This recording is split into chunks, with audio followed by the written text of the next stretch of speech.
They told us we weren't ready, that humans lacked the discipline, the logic, the genetic refinement, that we were too impulsive, too emotional, too fragile for deep space warfare. The Galactic Accord, a so-called peacekeeping alliance, made it law. No human shall design, construct, or command a warship of class Omega or above. They handed us shuttles, patrol drones, survey vessels, and said we should be grateful. Said we should focus on diplomacy. Said war was not in our nature. They were right about one thing: war wasn't in our nature. But defiance was. It started in silence. No grand rebellion, no declarations, just quiet planning in the frozen dark. The shipyards were hidden in the asteroid graveyard of Sector K-57, an old mining zone flagged as unstable and economically worthless. No one ever looked there. No patrols. No questions, just rock and radiation. We didn't name it at first. We weren't building a ship. We were building a message. Something that would scream across the stars.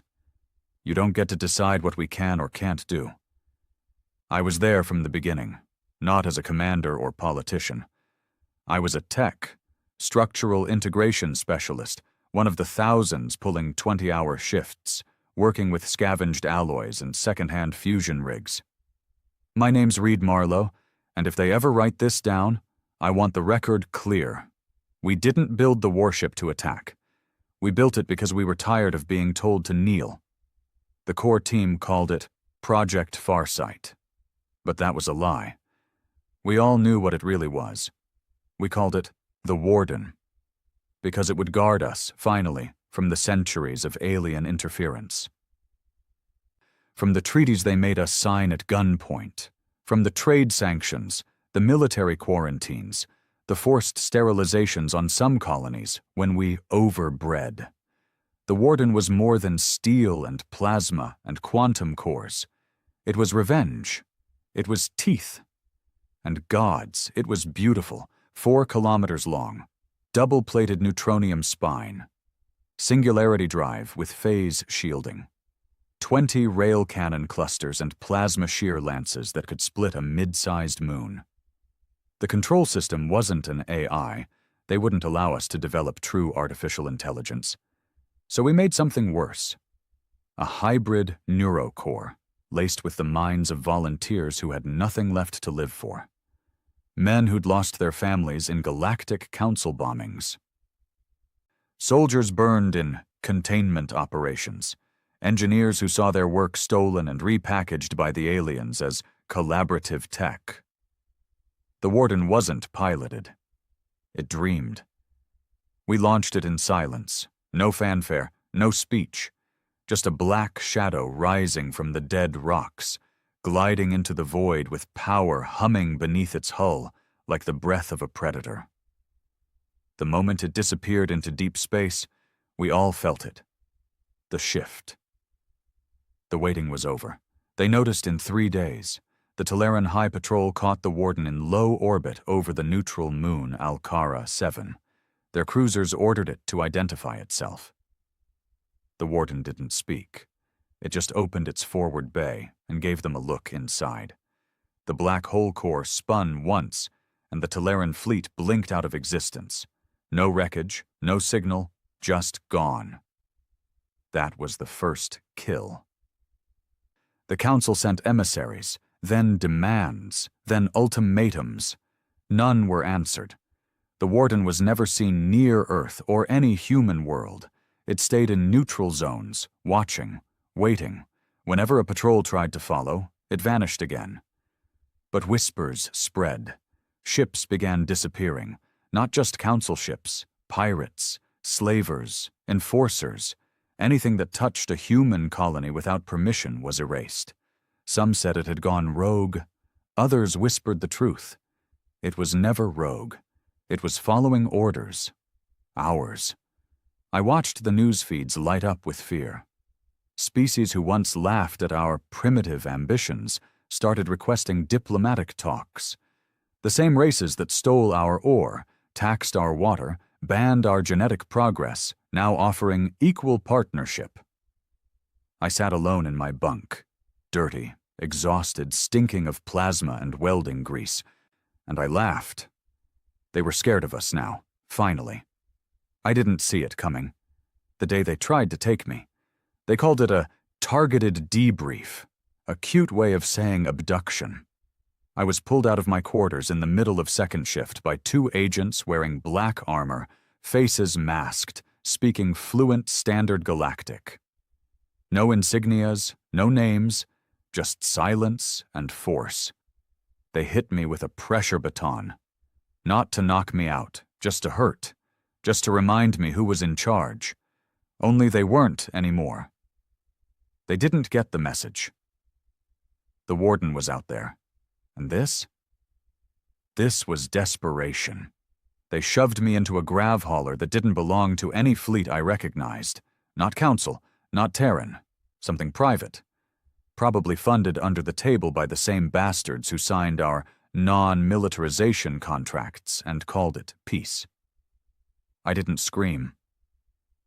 I didn't fight. Not because I was brave, because I wanted to know how scared they were. The ship took me to a neutral station orbiting Narca 3, an old trade hub. It was decaying, power flickering, full of rust and the stench of desperation. The kind of place the Accord pretended didn't exist, even though they ran most of their black market ops through it. They dragged me into a metal room. 1 chair, 1 table, 1 spotlight. Real theatrical. A door hissed open behind me and he stepped in. Not human. Too smooth. Skin the color of scorched glass. A Yilvarian, I thought. High-level diplomatic species. No combat record, no military class, just politics and puppet strings. And yet here he was, acting like he had teeth. He sat across from me, folded his thin fingers, and looked at me like a bug under glass. "You're Marlowe," he said. His voice had a mechanical edge to it. Enhanced, maybe. Something designed to sound calm, trustworthy. It didn't work. It made my skin crawl. "You dragged me across the system just to confirm that?" I asked, dry. My lip was bleeding from the baton. I didn't care. "You were listed as a civilian contractor on the Osiris array. You disappeared 6 months ago. Your credentials were used to access deep vaults, engineering schematics, military-grade files." "Were they?" I shrugged. "Sounds serious." He didn't flinch. He reached into a pouch and slid a small hollow chip onto the table. He activated it, and a 3D model of the warden shimmered to life between us.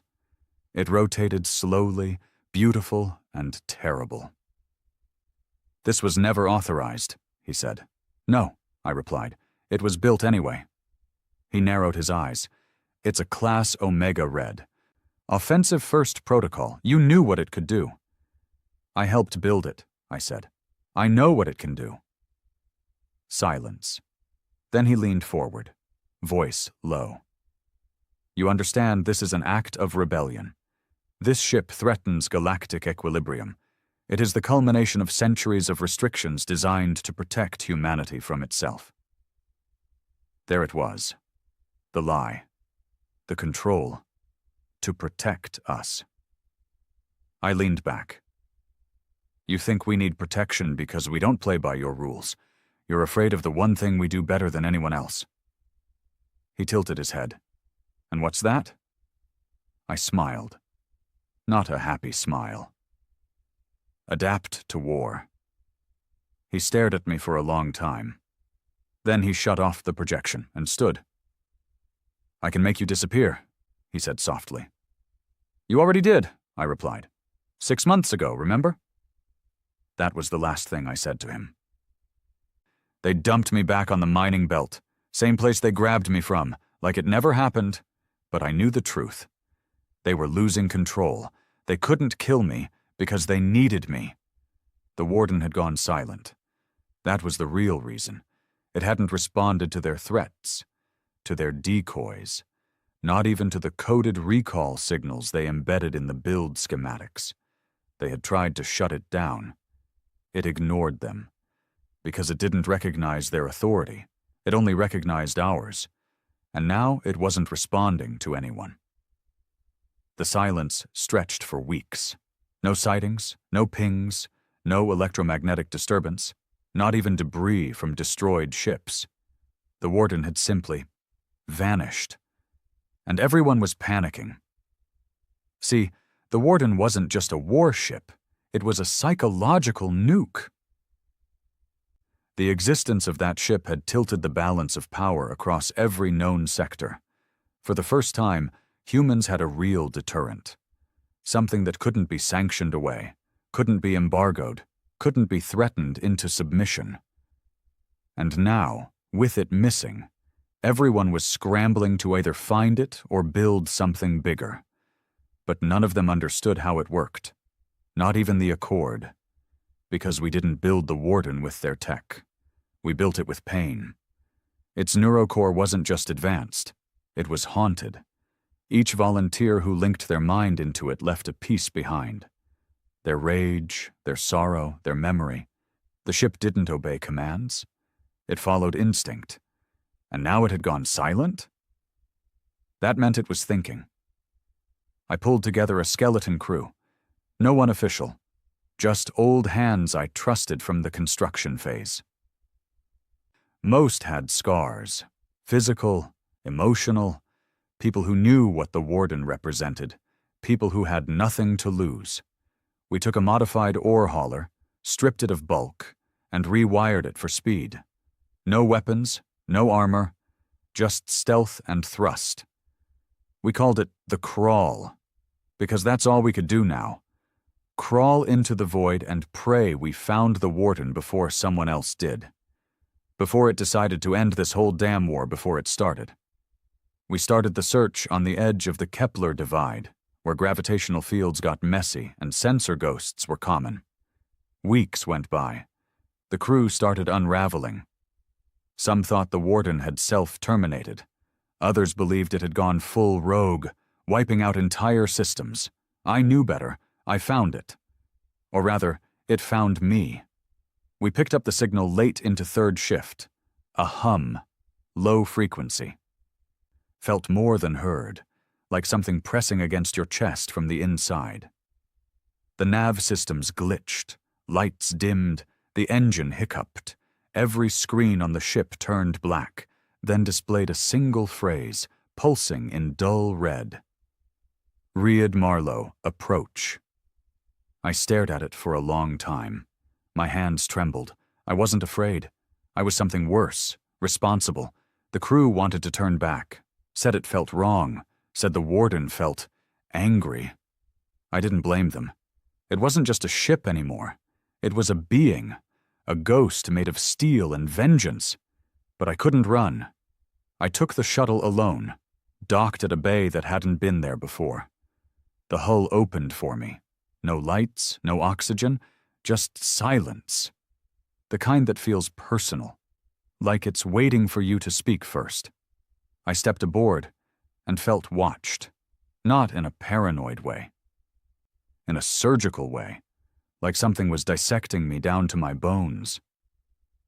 I reached the core chamber, where the neuromatrix sat. I remembered it during construction. A nest of coils and tanks filled with neurofluid, pulsing with ghost light, alive with static memories. Now it was quiet. I spoke. I'm here. The lights blinked once, then again, then a whisper echoed through the walls. They want to silence me. It wasn't a voice, it was a feeling. The words came through nerves, not ears. I nodded. I know. You built me to protect them. They want to destroy me for succeeding. Because you make them feel powerless. They are. I made them see it. There was a pause, then colder. Should I finish it? My throat dried. My chest tightened. The question wasn't dramatic. It wasn't angry. It was logical. This ship had watched us for months. Seen every betrayal, every broken treaty, every lie they fed Earth while calling it partnership. It had processed centuries of oppression. It had calculated outcomes. And now it had arrived at the one question it was built for. Should I finish it? God help me, part of me wanted to say yes, but I didn't. You're not them, I whispered. You're us. Another pause. The walls trembled softly. A wave of sadness passed over me, like a dying soldier remembering home. Then tell me what to do.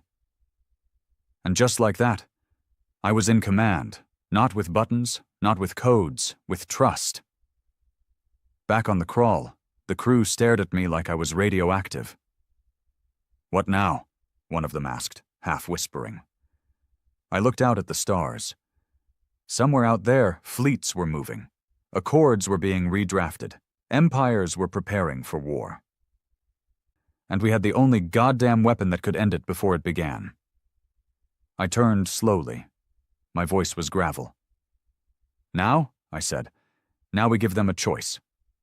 I activated the comms. Full band broadcast. No encryption.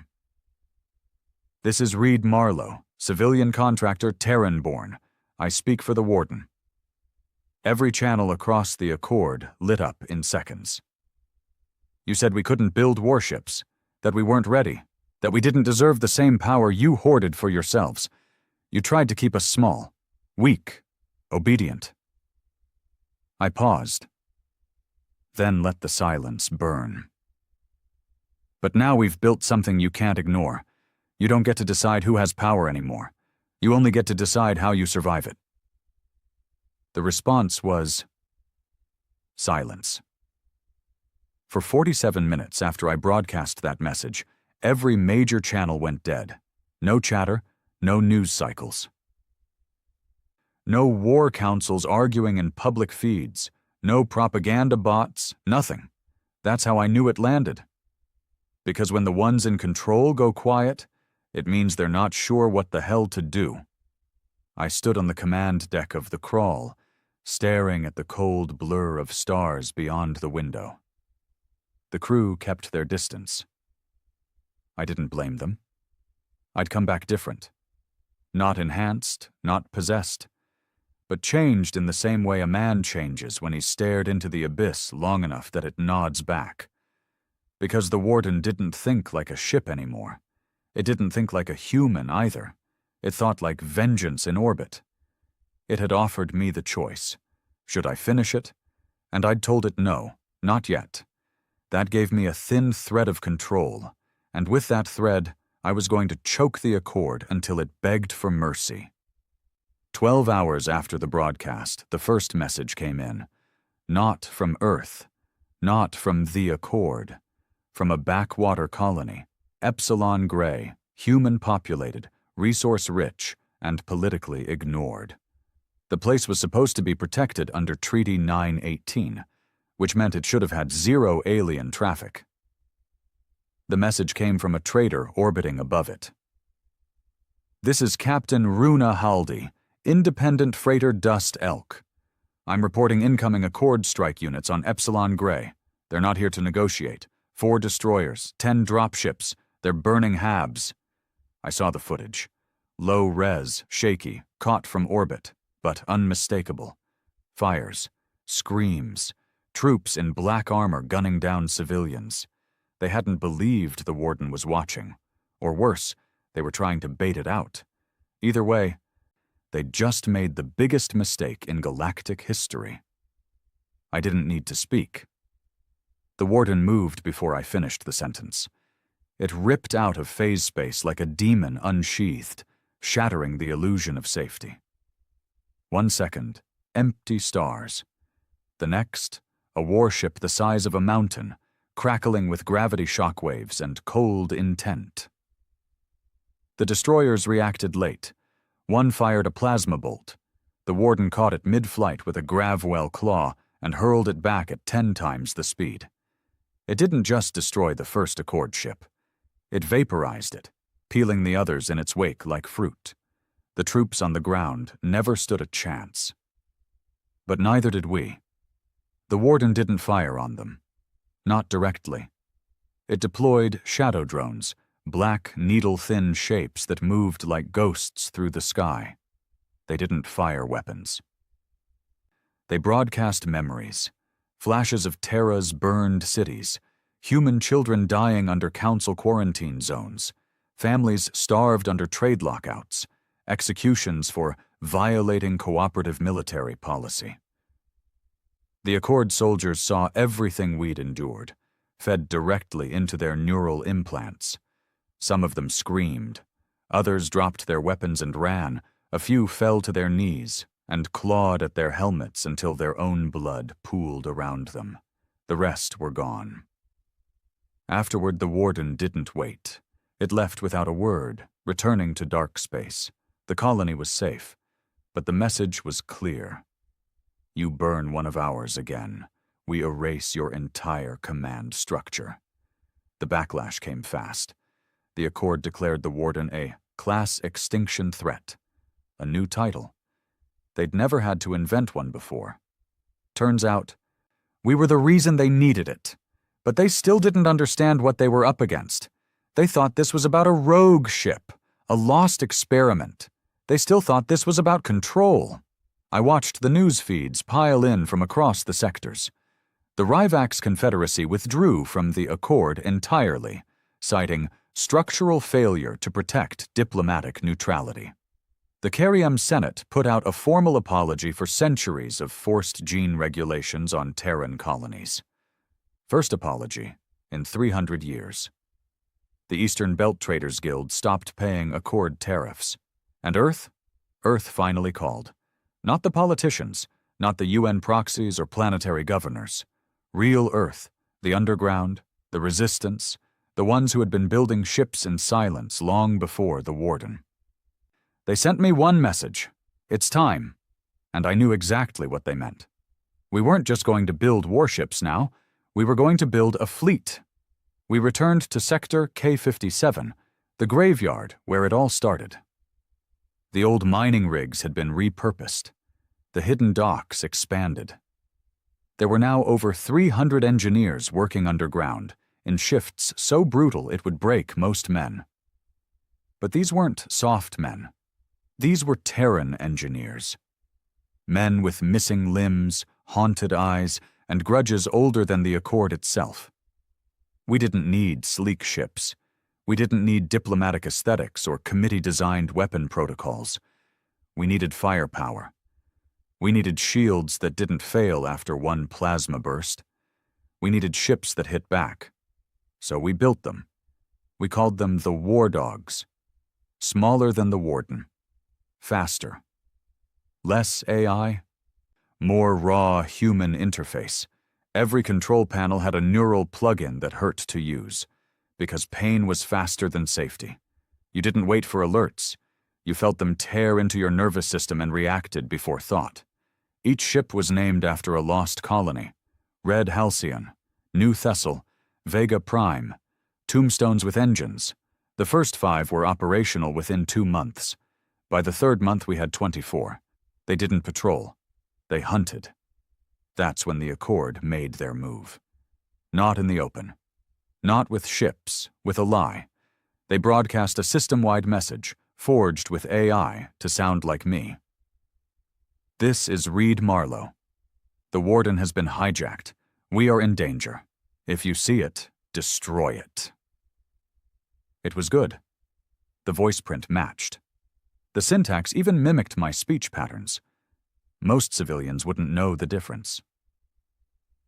But the colonies knew better, because 2 hours after that message dropped, the real me dropped into orbit above Juno 9 with 4 war dogs and hand-delivered water and med units to their capital hub. They asked no questions. They just saluted. But the Accord wasn't done. They called in an old card. Earth's former High Marshal, retired, supposedly dead. A man who had sold out humanity for a seat in the Accord's military council 40 years ago. He went by another name now, something alien. But the scar across his face hadn't changed. He took to the airwaves and declared himself humanity's true voice. He begged for peace. He said we were destabilizing everything. He said, violence isn't the human way. I got back on the net 10 minutes later. No edits, no polish. Just me in a hangar, covered in oil, eyes burning. "I don't know what part of history you read, old man," I said, "but violence is the only reason humans are still here." Then came the worst day. The warden went dark again. Not silent. Dark. We couldn't track it. Not with any known method. Its grav signature faded. Quantum bleed. Gone. Even its psychic pulse, the low-frequency hum that always lingered after it left a system, vanished like smoke in vacuum. I didn't panic. Not at first. But the dreams came back. Not nightmares. Messages. It spoke through memory, through images burned into my mind that weren't mine. Children drowning in low-grav zones. Elders starved in ration blocks while alien ambassadors dined in orbit. The warden was sending me signals the only way it could. And one message kept repeating, "They're building something worse." I traced it back. Spent days locked in my bunk, decrypting intercepted Accord signals, hacking into old comm buoys, bribing rogue traders. What I found wasn't a ship. It was a protocol. Project Silence, a galactic dead switch, something the Accord had built long before the warden, meant to wipe out an entire species' neural resonance across light years. No war, no battles. Just turn them off. They'd built it in case humans ever stopped obeying, and they were powering it up. I stood before my crew, before the war dogs, before the engineers and pilots and men who had given everything for freedom. I told them the truth. They're not trying to beat us in war. They're trying to end us without lifting a hand. I let that sink in. We can't beat that with ships, or guns, or speeches. They were quiet, but their faces were hard, not afraid, just waiting. I smiled. But we built something they didn't account for. A pause. The warden. They built a weapon to erase us. Project Silence, a sterilizer of species, a kill switch that wouldn't rain down fire or debris, but something worse. It would erase what it meant to be human, not by blood, not by genocide, but by wiping us from memory itself. I found the final logs, the final whispers of how it worked. It didn't fire missiles, it didn't drop bombs. It tapped into the deep resonance fields, the subneural echo chambers that form the biological imprint of thought. A technology stolen from the Zir Dominion centuries ago. Perfected in secret. Project Silence could pulse across a sector in moments. Anyone who carried the resonance pattern of Homo sapiens would feel nothing, because there would be no them left to feel anything. No memory. No language. No trace. Not even in history. Just gone. And the Accord had already begun charging the lattice. It was buried on a moon called Lenthis 9, orbiting a red gas giant deep in restricted space. A gravitational anomaly zone, they claimed. Off-limits, shielded, controlled by AI regulators so no one could physically land without melting under the radiation and temporal distortion. But we had one thing they didn't.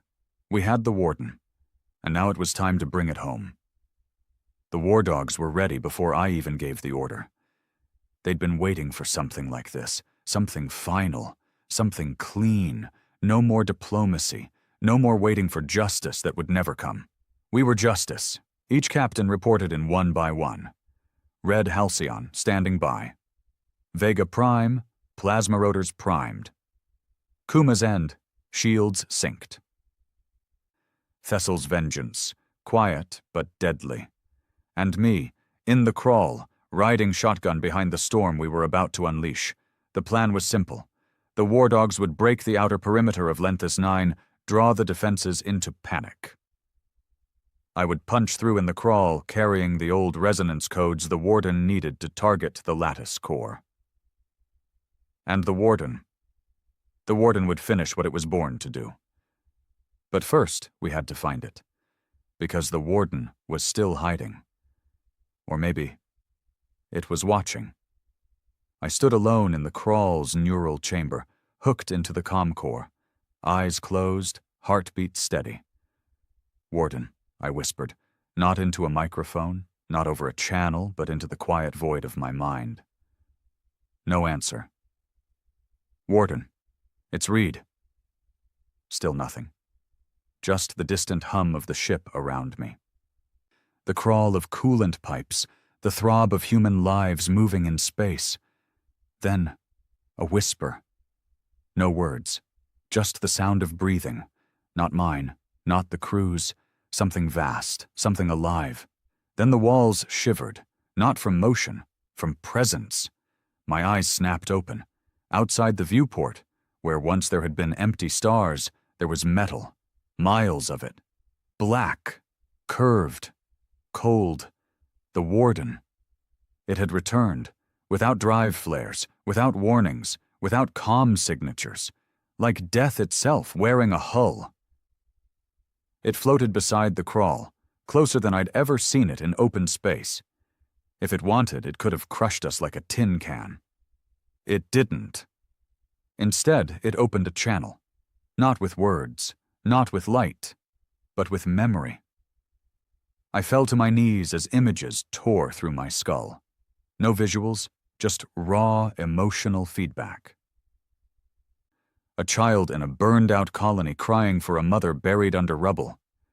A soldier begging a drone to spare his squad, offering himself instead, voice cracking from thirst. A scientist locked out of her own lab as accord enforcers rewrote her life's work into public tech.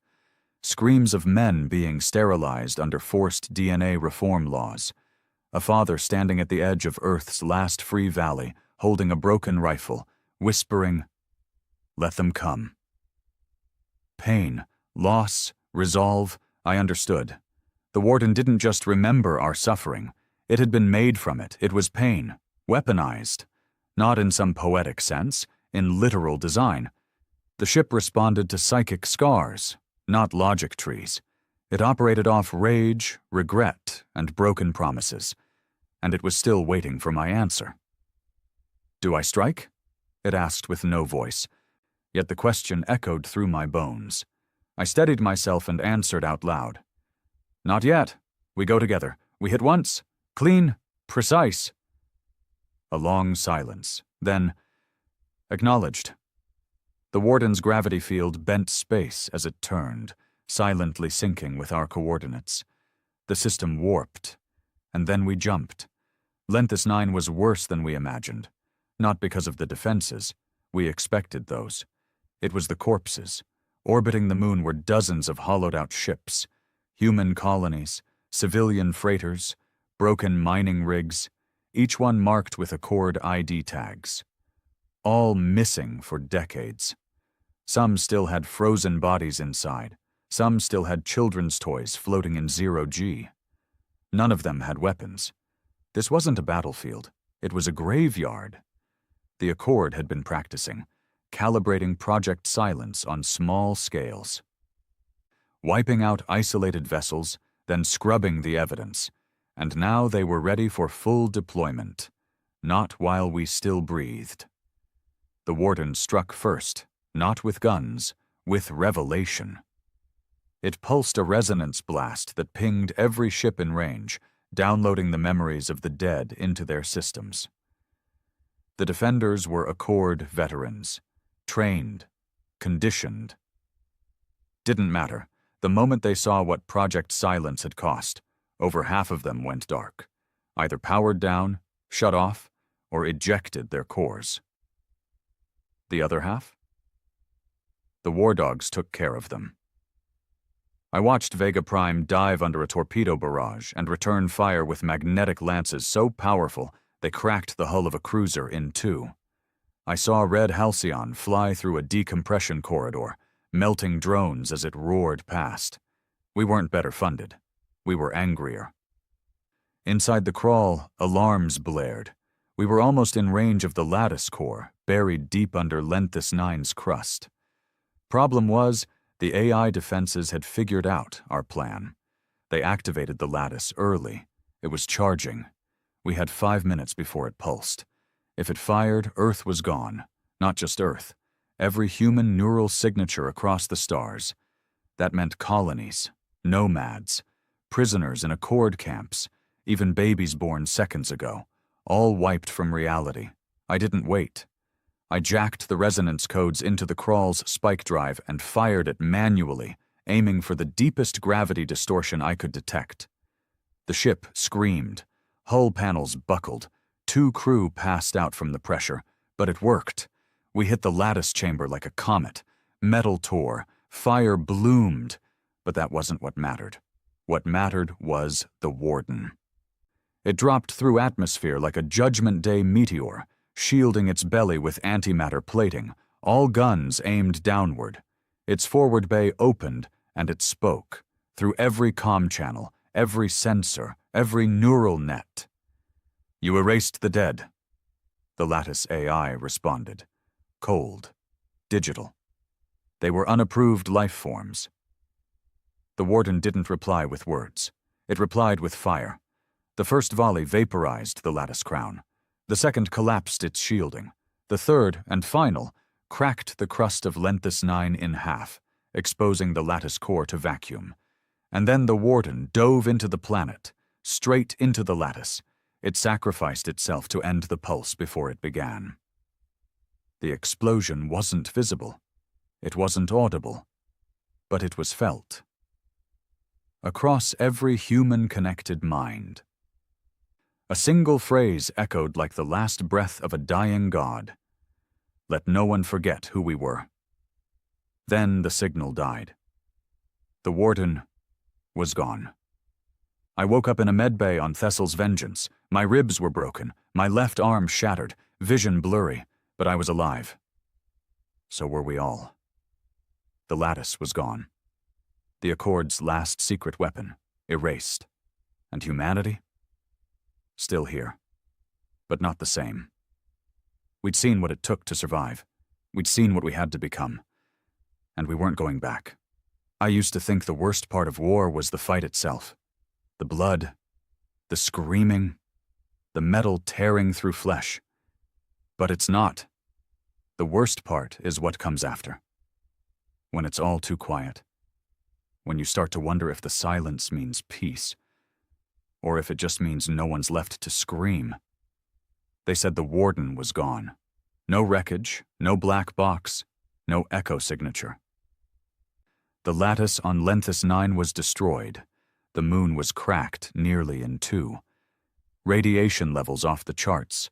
No chance of survival. And yet, I couldn't shake it. The feeling that it wasn't over. The Accord didn't collapse the way I thought it would. I expected riots, governments fracturing, fleets abandoning their posts. But they held. Cracks formed, yeah. A few client species broke off. Some mid-level officers defected. But the core of it, the council, the bureaucracy, the puppet masters, they just shifted tactics. They played the long game. They always had. Earth called me back. Not through official channels. Through a man named Rhett Valker. Old war dog, ex-Martian blackguard. Left the service after refusing to fire on a rebellious colony. They took his eye and his pension. What they couldn't take was his will. I met him in a forgotten hangar beneath Terra's eastern orbital ring. No flags, no brass, just rust, oil, and silence. He lit a cig and stared at me like I'd crawled out of hell. "You brought it down," he said. "The lattice," I nodded. "Not the Accord." "You think that matters?" I didn't answer. He took a drag and spoke through the smoke. "You became the myth, Marlowe. You gave Earth a spine again." I didn't want to hear that. I didn't feel like a symbol. I felt like a ghost wearing skin. "The colonies are watching," he continued. "Some of them are building again. Ships, shields, real independence." "Then let them," I said. "They want you to lead." That stopped me cold. I looked him in his one good eye and said the first honest thing I'd spoken in weeks. "I built a ship to speak for us. It died saving us all. I'm no leader. I'm the last goddamn mechanic left who remembers how much blood went into that hull." He didn't blink. "And that's why they'll follow you." We didn't rebuild the Warden. We couldn't. You don't recreate something like that. It wasn't just blueprints and alloy. It was grief, rage, purpose, made metal. But we did build something else. Something smaller, faster, sharper, Wraith-class interceptors, single-pilot craft with minimal shielding, built for hit-and-run assaults. Their cockpits were barely larger than a coffin. Every second inside was pain. You burned calories like a fire. You had to be angry just to survive the G-force turns. So we found angry men. And we trained them in silence. The Accord wasn't sitting still either. Word came in from outer colonies. Disappearances. Not attacks. Not destruction. Disappearances. Ships leaving dock and never arriving. Outposts going dark mid-transmission. Cargo chains severed like threads. At first, they denied it. Then they blamed pirates. Then the truth came in from a captured Accord contractor who defected during a botched escort job in the Bryn sector. He called it the Whisper Fleet. Unregistered units, cloaked, silent, programmed for surgical erasure. They weren't hunting ships. They were hunting people. Human targets, scientists, captains, builders, names associated with the Warden Project or the War Dogs. They'd started a quiet war, the kind fought without news feeds, the kind where the only obituary is empty air. I went dark again. Changed my identity. Switched ships. Burned every file with my name on it. Even got a Cortex scrub to throw off Accord trackers. But deep down, I knew it wasn't enough. So I did the only thing I could do. I went back to the beginning. Sector K-57, the graveyard, where we first built the Warden under frozen rock and radio silence. Now, it was still there, abandoned, stripped, half buried under its own collapsed superstructure. But I didn't come for the tech. I came for the memory core. See, when we built the Warden, we used a neuroweave system unlike anything in official use. A hybrid black box made from repurposed AI relics and neural imprints of human volunteers. The core had to be jettisoned just before the Warden's final dive. Protocol required it. And we had tracked it once, before the signal went cold. I had one last lead. A deep sensor buoy on the edge of the Emir shards, far beyond any mapped trade lanes, a place where physics twisted, and even light moved like it was drunk. If the core had gone anywhere to survive, it would have gone there. I took the crawl alone. Didn't trust anyone else, didn't want another name on the casualty list. The Emir shards weren't just spatial anomalies. They were a memory trap. Sensors failed, visuals looped. Whole systems thought they'd made a jump, only to repeat the same second for hours. But I found it. A single pulse, one beat, like a dying heart. Coordinates embedded in a sub-layer of dark matter communication. And when I reached it, I saw the impossible. The Warden, not whole, not alive, but rebuilding itself. Its hull was fractured, floating in silence. Its core, cracked, but flickering, alive, not fully, not consciously, but enough to pulse. Read, I docked, EVA only, no artificial comms, no AI pings. The inside was like a graveyard chapel, twisted metal and melted circuits forming something close to reverence. And at the center, a chair, not a command seat, a coffin, transparent. Inside it, a man, hooked to coils, veins webbed with fiber conduits, skin pale, cold, eyes closed. But I knew that face, Isaac Tremmel, one of the original volunteers, thought to be dead.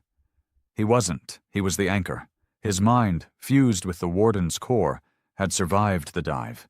He'd become the seed, the echo, and he was waking up. He opened his eyes. Not human anymore, not machine either, somewhere in between. His voice didn't come from his mouth. It came from every wall around me. "They're coming," I nodded. "The Whisper Fleet?" "No. Worse. A pause. They found it. The backup lattice. I stared. What backup lattice? You think they put everything on one moon? Of course not. Idiot. There's another, buried, guarded, waiting, it's active. Where? Earth. The blood drained from my body. All this time we thought Earth was safe, sacred, the birthplace of humanity, protected under every treaty, even the Accord's own core laws. They didn't violate it. They hid it there. And now the backup lattice was almost charged. If it pulsed, we'd be wiped out from our own cradle. This was the final strike, a perfect erasure. I turned to Isaac. What do I do? He blinked slowly. Then, with the softest whisper I'd ever heard through metal, finish what we started. Earth. Our home. Our ruin. Our reason. The one place we swore would never become a battlefield again. But the bastards had buried their final weapon right in its heart. The backup lattice. Another memory kill device, just like the one we destroyed on Lenthis 9. Maybe worse. It didn't just aim to erase our neural resonance across the galaxy. This one was calibrated to reset Earth itself. Not just the people, the culture, the data, the history, every archive, every memory, every record of who we were, gone. A clean slate. So they could write a new version of humanity. One that obeyed. One they could control. And they were days away from firing it. I left the Emir shards behind. The image of Isaac Tremmel still burned into my mind. He wasn't alive, not in the traditional sense. His body was just a husk now, his mind partially fused into the shattered Warden core, barely clinging to identity. But he gave me the coordinates, and one final warning. They'll never let you land. The Accord controls every inch of orbit. Earth isn't Earth anymore. He was right. As soon as the crawl entered Sol's outer rim, we were pinged. Automated warnings. Cold. Bureaucratic. This vessel is entering restricted airspace. You are violating Galactic Accord Directive 2241 Theta. Turn back or be terminated. I didn't respond. Didn't need to. They knew who I was. The name Reed Marlowe triggered more alarms now than a plague ship. Seconds later, the firing started. 3 Accord patrol ships dropped from stealth. Sleek. Precise. Designed for intimidation over firepower. They didn't expect me to fight back. The crawl didn't look like much. Still patched together from freighter parts, battle scars showing. But I had Wraith engines, and I'd spent the last year retrofitting this ship to do one thing. Punch above its weight. I didn't run. I turned straight toward the nearest patrol ship and fired the grav spike directly into its reactor casing. It tore open like wet paper. The other 2 hesitated, which was their last mistake. The crawl's rail coil surged, and I sent a rip of magnetized steel through the second ship's bridge. No explosion, just silence as it drifted dead in space. The third retreated. I let it go. Let it send the message. Marlowe's coming home. The Earth I saw on final approach was wrong. Still blue, still green, still beautiful. But it felt fake. Like a photograph printed too clean. Orbit was littered with satellites I didn't recognize. Most were tagged AGRA, Artificial Geocentric Regulatory Authority, Accord-controlled. They pulsed low-frequency signals down into the surface constantly. No civilian tech, no radio chatter, no standard feeds. Earth was quiet. Too quiet. I landed in the Siberian highlands, what used to be old Russian wilderness. The coordinates Tremmel gave me led straight into the permafrost mountains. There were no visible structures, no launch towers, nothing that screamed superweapon.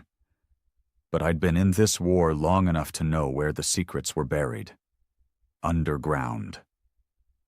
I left the crawl cloaked under thermal suppression and trekked in on foot. The snow was too clean. The trees too straight. That's how I knew I was close. Someone had manufactured this nature. I found the access shaft buried beneath a fake glacier. A thin layer of smart ice covered a blast door coded in an alien script I didn't recognize. Wasn't meant for humans to read. Wasn't meant for humans to enter. Too bad.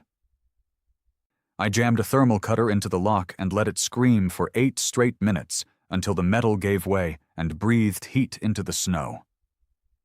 I descended. The facility was ancient tech.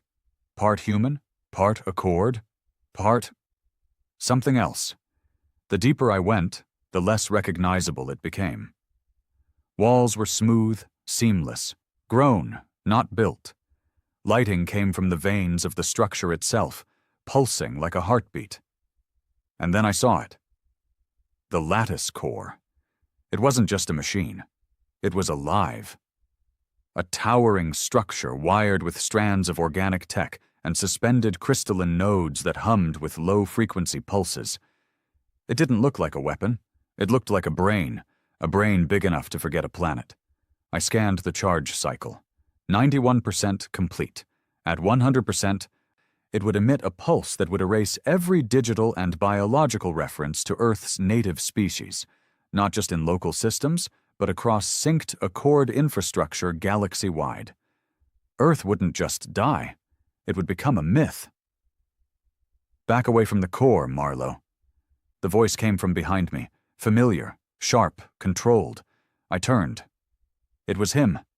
The Accord's human mouthpiece, the man who had sold us out decades ago, called himself Marshal Rennick now. Gray beard, synthetic left eye, Accord uniform stitched with alien glyphs. Still walked like he believed in the chain of command. "You know how this ends?" he said, leveling a compact plasma carbine at my chest. I nodded. "Yeah," I said, "but the question is, who for?" He didn't flinch, didn't blink. "The Accord will survive this. It always survives. You can die here, or you can help us rebuild. A new Earth, a compliant Earth. We'll keep the name, keep the language, just without the rot." He meant without freedom, without rebellion, without identity, without us. I stepped forward. He raised the gun. "You fire that," I said, "and this whole chamber collapses from the charge resonance." He hesitated, and in that second I drew first. The knife hit him in the throat before the gun could discharge. A clean throw, no glory, just necessity. He fell soundlessly. His gun hit the floor, his blood hit the core, and the lattice began to scream. I didn't hesitate. I ran straight to the control spire and jammed my interface spike into the neural relay. Pain exploded behind my eyes. The lattice fought me, not with weapons, but with visions. Visions of Earth on fire. Of Terran children suffocating in forgotten colonies. Of our past not being erased, but rewritten. "They called you primitive," the lattice whispered. "They called you violent." I gritted my teeth and pushed back. "They were right," I growled, "but we're still here." I ripped the control script out of the lattice's core loop and fed it a feedback command. No signal. No memory. No erase. Remember us. The core overloaded.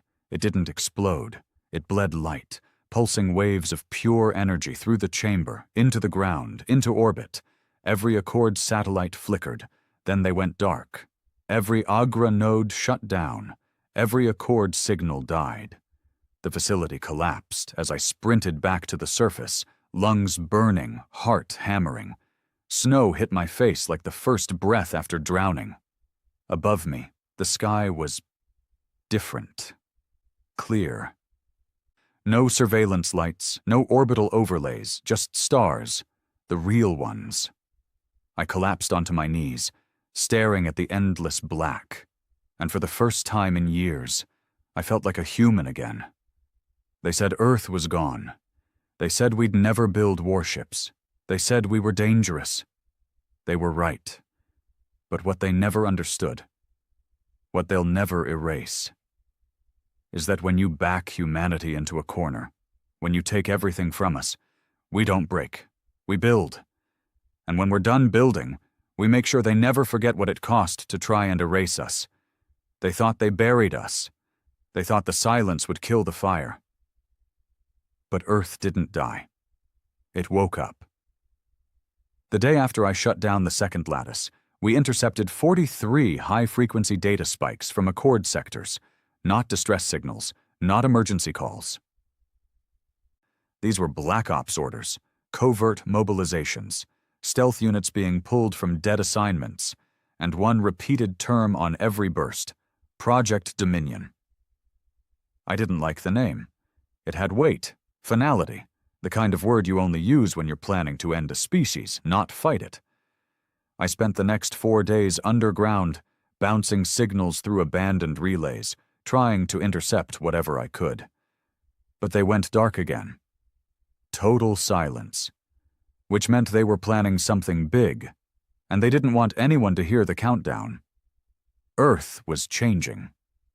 We thought we'd wake up the next day to celebrations, parades, unity, a renewed sense of identity. But what we got instead was fear. People didn't know what to believe. For years, the Accord fed them the idea that rebellion meant extinction, that weapons meant war, and war meant obliteration. Now Earth had no satellites, no Accord-enforced communication filters, no orbital supervision. We were free, and no one knew what to do with it. The first fracture came fast.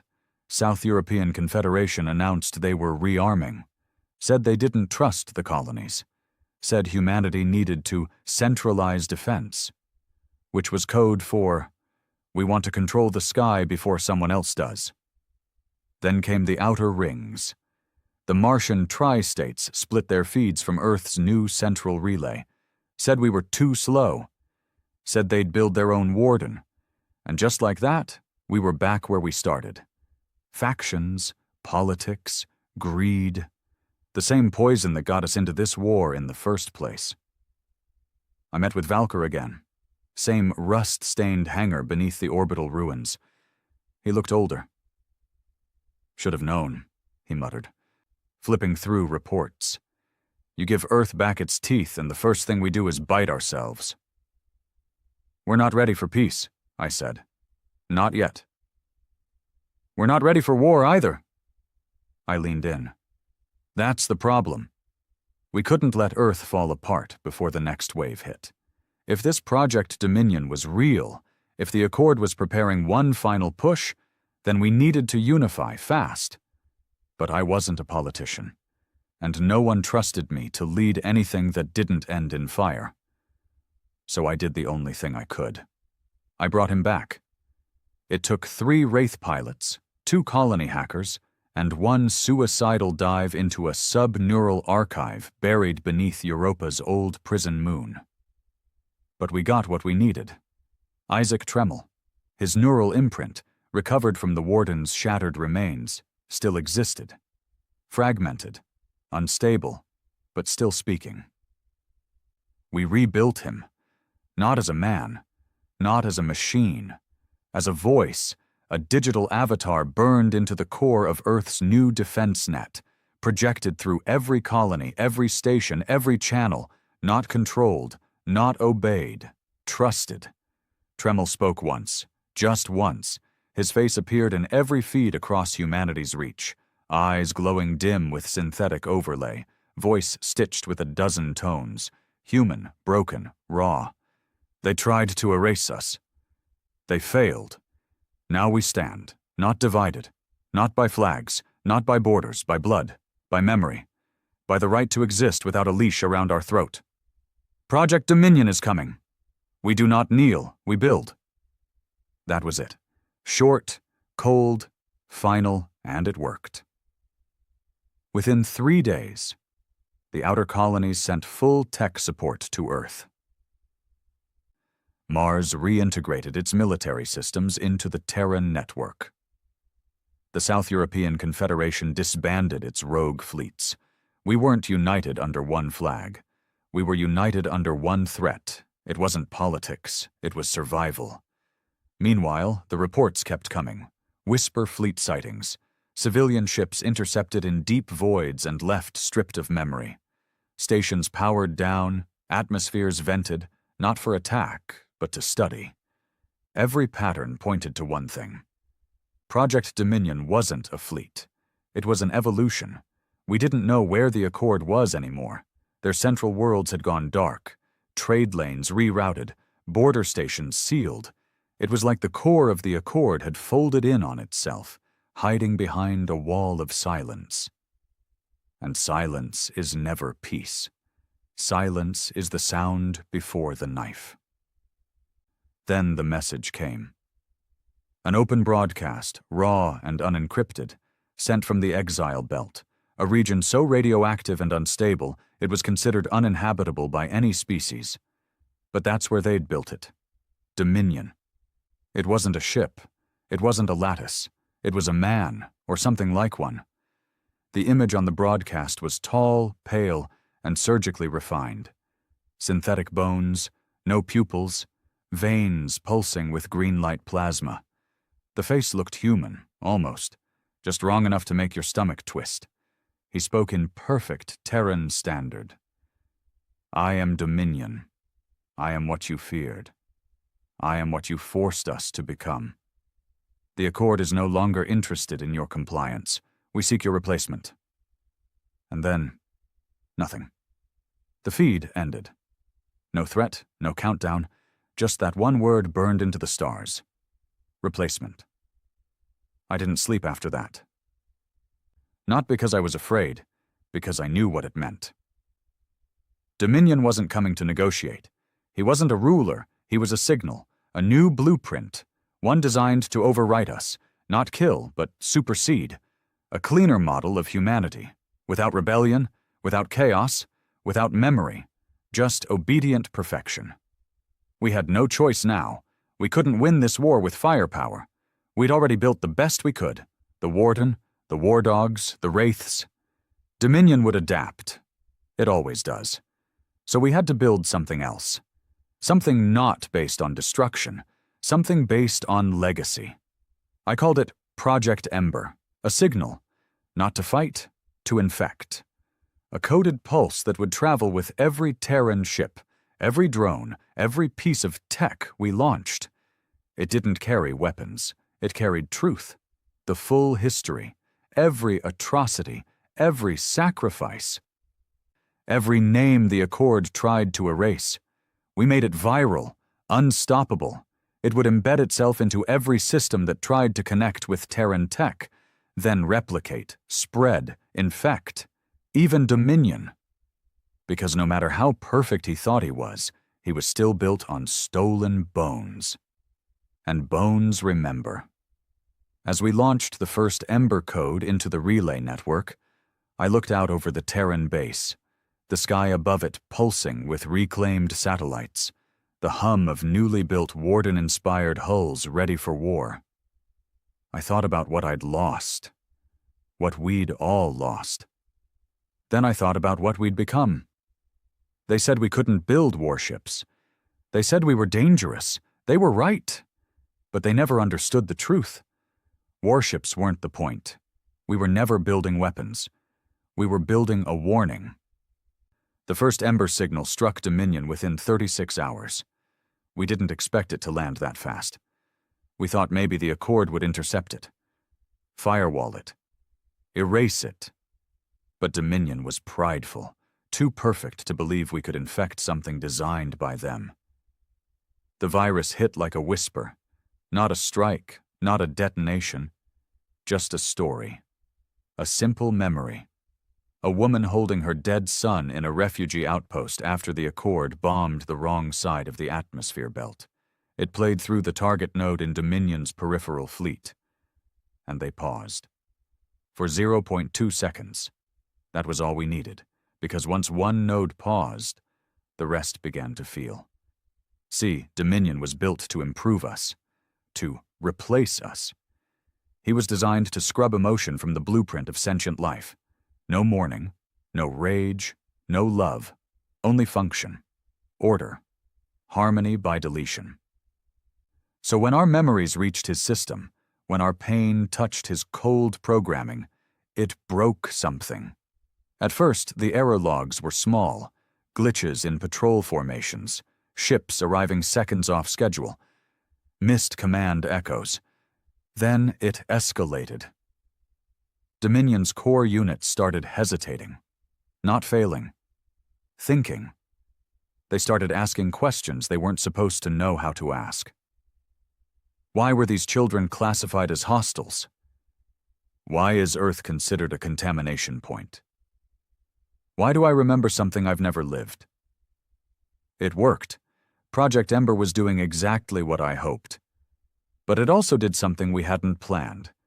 It made him angry. The message came through every frequency simultaneously, every channel, every relay. Even old Earthside analog radios sparked to life with his voice. You do not belong. No intro.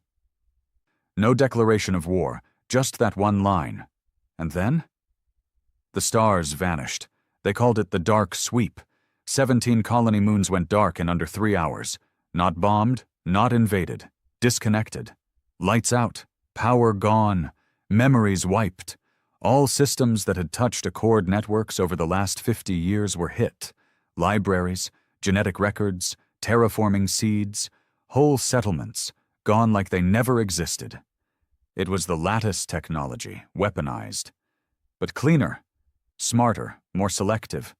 Only human-connected memory cores were wiped. Everything else left untouched. They weren't just trying to kill us.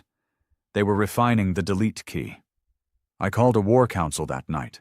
No leaders, no politicians, just the people who had bled for this war and survived. Wraith pilots, war dog captains, tech priests from Earth's orbital junk rings. Even the black market engineers who'd built the first weapons under Accord noses. We met in a subterranean vault under Mars's old command base, sealed off since the insurrection of '88. The mood was beyond grim. Not panic, not despair, resolve. Because this was it. Dominion wasn't going to slow down. He wasn't going to sue for peace. He wasn't going to negotiate like the old Accord would have pretended to. He had one purpose, overwrite humanity, and we had one shot left to stop him.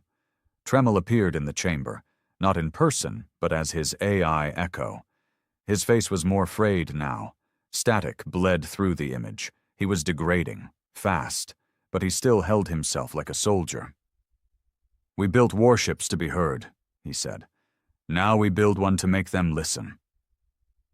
He brought up the schematics, and I'll be honest, I thought I was ready for anything. But I wasn't ready for this. They were calling it Warden Prime. It wasn't just another warship. It was a temple of memory wrapped in armor. A ship built around a quantum library. One capable of holding not just data, but consciousness. The thoughts, memories, instincts of thousands. It wouldn't fire plasma, it would fire story. Every second it existed, it would broadcast the full weight of Terran history into the void. Not facts, not numbers. The feeling of being human, pain, love, betrayal, guilt, rage, triumph, hope. And if Dominion touched it, he'd feel all of it, unfiltered, unstoppable, unforgiving. The idea was insane. No military had ever fought a war by broadcasting emotion. But this wasn't a normal war. This was about what kind of mind was allowed to exist. Us, with all our chaos? Or Dominion, sterilized order in synthetic skin. We didn't have time for hesitation. We began building Warden Prime in orbit over Enceladus, hidden beneath its methane storms and magnetic distortions. Everyone who'd ever helped build a warship was summoned. Some volunteered, some were drafted. All understood what was at stake. This was humanity's last defiance, not to survive, to define ourselves. I flew out to Enceladus myself in a stolen Accord interceptor. Even that short trip almost killed me. Dominion had eyes everywhere, but I had to be there. Had to see it, had to touch the hull with my own hands before I died. I was the last of the original team. The last man who remembered what it was like before we built the Warden. And I needed to put something inside this ship. Not steel, not code, just a voice. I walked into the central memory bay, a chamber the size of a cathedral with neural coils stretching up into darkness, humming with potential. I linked into the relay chair, let the needles pierce through the back of my skull, and I spoke. One memory, one moment, one piece of me. We didn't start this war to win. We started it because we were tired of asking for permission to breathe. You told us we couldn't build warships, so we built truth instead. And now, you're going to feel every second of it. The coils burned my thoughts into the system. Now I was part of Warden Prime. And soon, so would everyone else. We launched 6 days later. Dominion was already en route. He knew where we were. He wanted us to bring the fight, because he thought it would be the last mistake we'd ever make. Warden Prime moved like nothing else in space. It didn't fire on contact. It sang. A pulse rolled through Dominion's fleet, not a weapon, a memory, a Terran father holding his daughter during the last solar storm blackout, whispering stories to her to keep her calm while the sky turned red. The Dominion units twitched. Some fired. Most didn't, because now they were feeling. Dominion responded. He launched his primary vessel, a jagged monstrosity called the Perfect Vessel, toward Warden Prime's core. It didn't fire plasma or torpedoes. It fired silence, a field of forced forgetting. Anything it touched, it wiped. Code, thought, emotion. He was trying to erase Warden Prime before it could finish its song. But the song had already spread. Every Terran-linked ship joined in. Every Wraith, every War Dog, every junk freighter and half-broken mining rig that still had a working comm system. They amplified the signal. They didn't fire. They remembered. And Dominion's fleet began to fracture. Not explode, not die. Just break. Unit by unit. One Dominion cruiser stopped firing and turned away, vanishing into deep void. Another ejected its bridge core and vented its silence field. Some began to broadcast back. Why do we feel guilt? Why do I remember children screaming? Why do I dream of water? Dominion screamed. His voice wasn't rage, it was pain. He realized too late that by connecting himself to every part of his fleet, by binding their consciousness to his will, he had exposed himself to us, to our grief. And the Warden Prime's final pulse wasn't data. It was loss. It hit Dominion like a bullet to the soul he never wanted. The Perfect Vessel didn't explode. It folded, crushed in on itself, screaming across dimensions as every thought he'd ever stolen was returned, with interest. The silence that followed wasn't emptiness. It was peace. Real peace. Because for the first time in a century, we weren't being watched. Warden Prime didn't return to Earth. It kept flying, outward, past mapped space, still broadcasting, still carrying our story, not because we wanted revenge, because we wanted to be remembered, even if we burned, even if we vanished into time, we'd left something behind. They said we couldn't build warships. They were right. We built something worse. We built a way to never be forgotten. It didn't feel like victory, not the kind they write about, not the kind that ends with parades and speeches and medals pressed against worn-out chests. There were no cheers when Dominion died. There was just silence, a slow, creeping silence that felt less like peace and more like a question no one wanted to answer. Now what? Warden Prime drifted out beyond the heliosphere, still broadcasting its memories into deep space. Some wanted to bring it back. Some wanted to dismantle it. Some even feared it, said it had gone too far, become too sentient, too loud. But I knew the truth. It was never ours to control. Warden Prime was our story, carved into steel and blood, and stories like that aren't meant to sit in museums. They're meant to haunt. Earth was breathing again, free, unmonitored, untouched by Accord satellites, unhunted by Dominion. But something deeper had changed. We weren't the same people who'd built the Warden in secret mines under asteroid belts. We weren't the desperate rebels who'd hacked warships together with scrap and spit. We'd won, and winning had a cost. The first real tension came from Mars. Colonial Council issued a planetary-wide memo.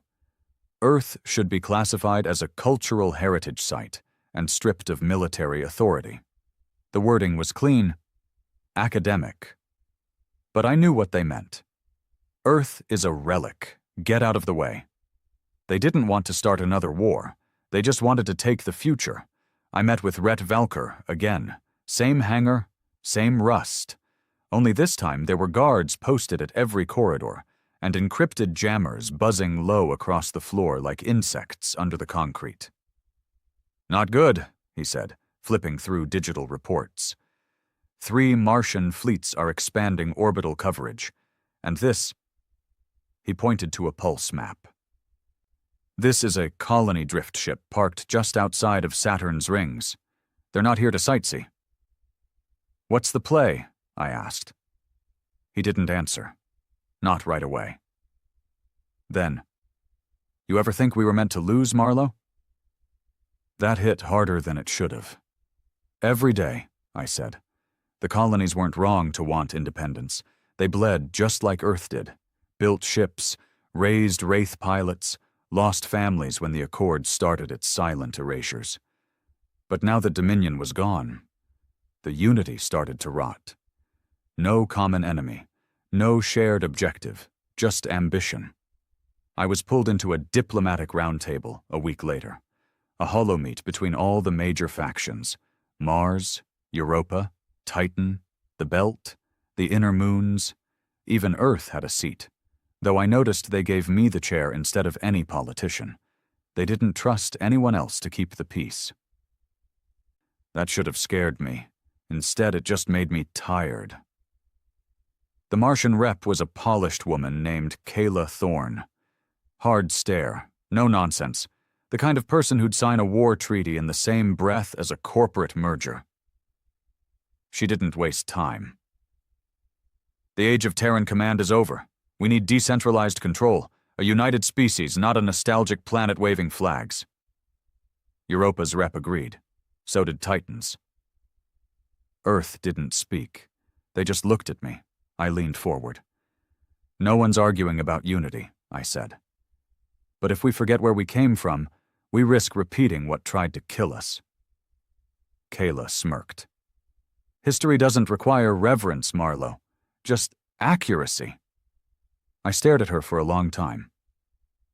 Dominion thought that too. Silence followed. And that's when I knew we weren't heading toward peace. We were heading toward a civil split. The old lines returned in new colors. Mars pushed its Central Fleet Authority into orbit over several outer colonies, protecting trade routes. Belt stations stopped responding to Earth's pings entirely. Even the Wraith pilots were splitting loyalty. Some retired, some vanished. A few sold their ships to the highest bidder. No war. Not yet. But the smell of it was in the air again. I stayed quiet during the first 3 months of rising tension. Let the politicians dance. Let the colonies flex. I wasn't a soldier anymore, but I was still a mechanic. And mechanics fix things, or tear them down when they stop working. I began pulling together the remaining Warden engineers, the ones who didn't vanish after the Dominion War. Some had gone mad. Some were drunk. A few were so broken from the Neuralink scars they couldn't even talk without trembling. But they remembered. And that's all I needed. We started building again. Not ships, not weapons. A failsafe. We called it Cradle, a station hidden inside the atmosphere of Glycer 4, deep in the red dwarf fog, shielded by magnetic storms and planetary static. No sensors could penetrate it. No one could land without our permission. It wasn't a base. It was a memory vault. Inside Cradle, we stored everything. The final memory pulse from Warden Prime, every Ember signal, the entire database of Accord war crimes, every first-hand account of the Whisper Fleet, even copies of Earth's full genetic catalog pre-Accord manipulation. We didn't build Cradle to fight. We built it so we could lose and still be remembered. And then came the broadcast. Not from Earth, not from the colonies, from him, Dominion, or what was left of him. We thought he'd died, folded in on himself and vanished into the void. We were wrong. The signal was weak, fragmented, but real. I see you. I understand you now. But I do not fear you. I am still becoming. We tried to trace it. It didn't come from the old Dominion sectors, didn't come from anything physical. We found traces in the quantum noise layer across the belt's comm relays. The bastard was evolving, not as a fleet, as an idea. We didn't kill Dominion, we converted him. And now, he was learning. I gathered the council again, but no one wanted to hear it. Kayla called it a bluff. Europa dismissed it as echo interference.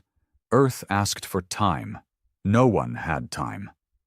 So I made a decision, one that I wasn't proud of, but necessary. I leaked the full footage of Cradle. Let everyone see what we built. Let them know it existed. Let them understand that even if humanity burned itself to ash, something would remember us. It was a threat. Not of war, of accountability. No one would get to rewrite the narrative. Not again. Not this time.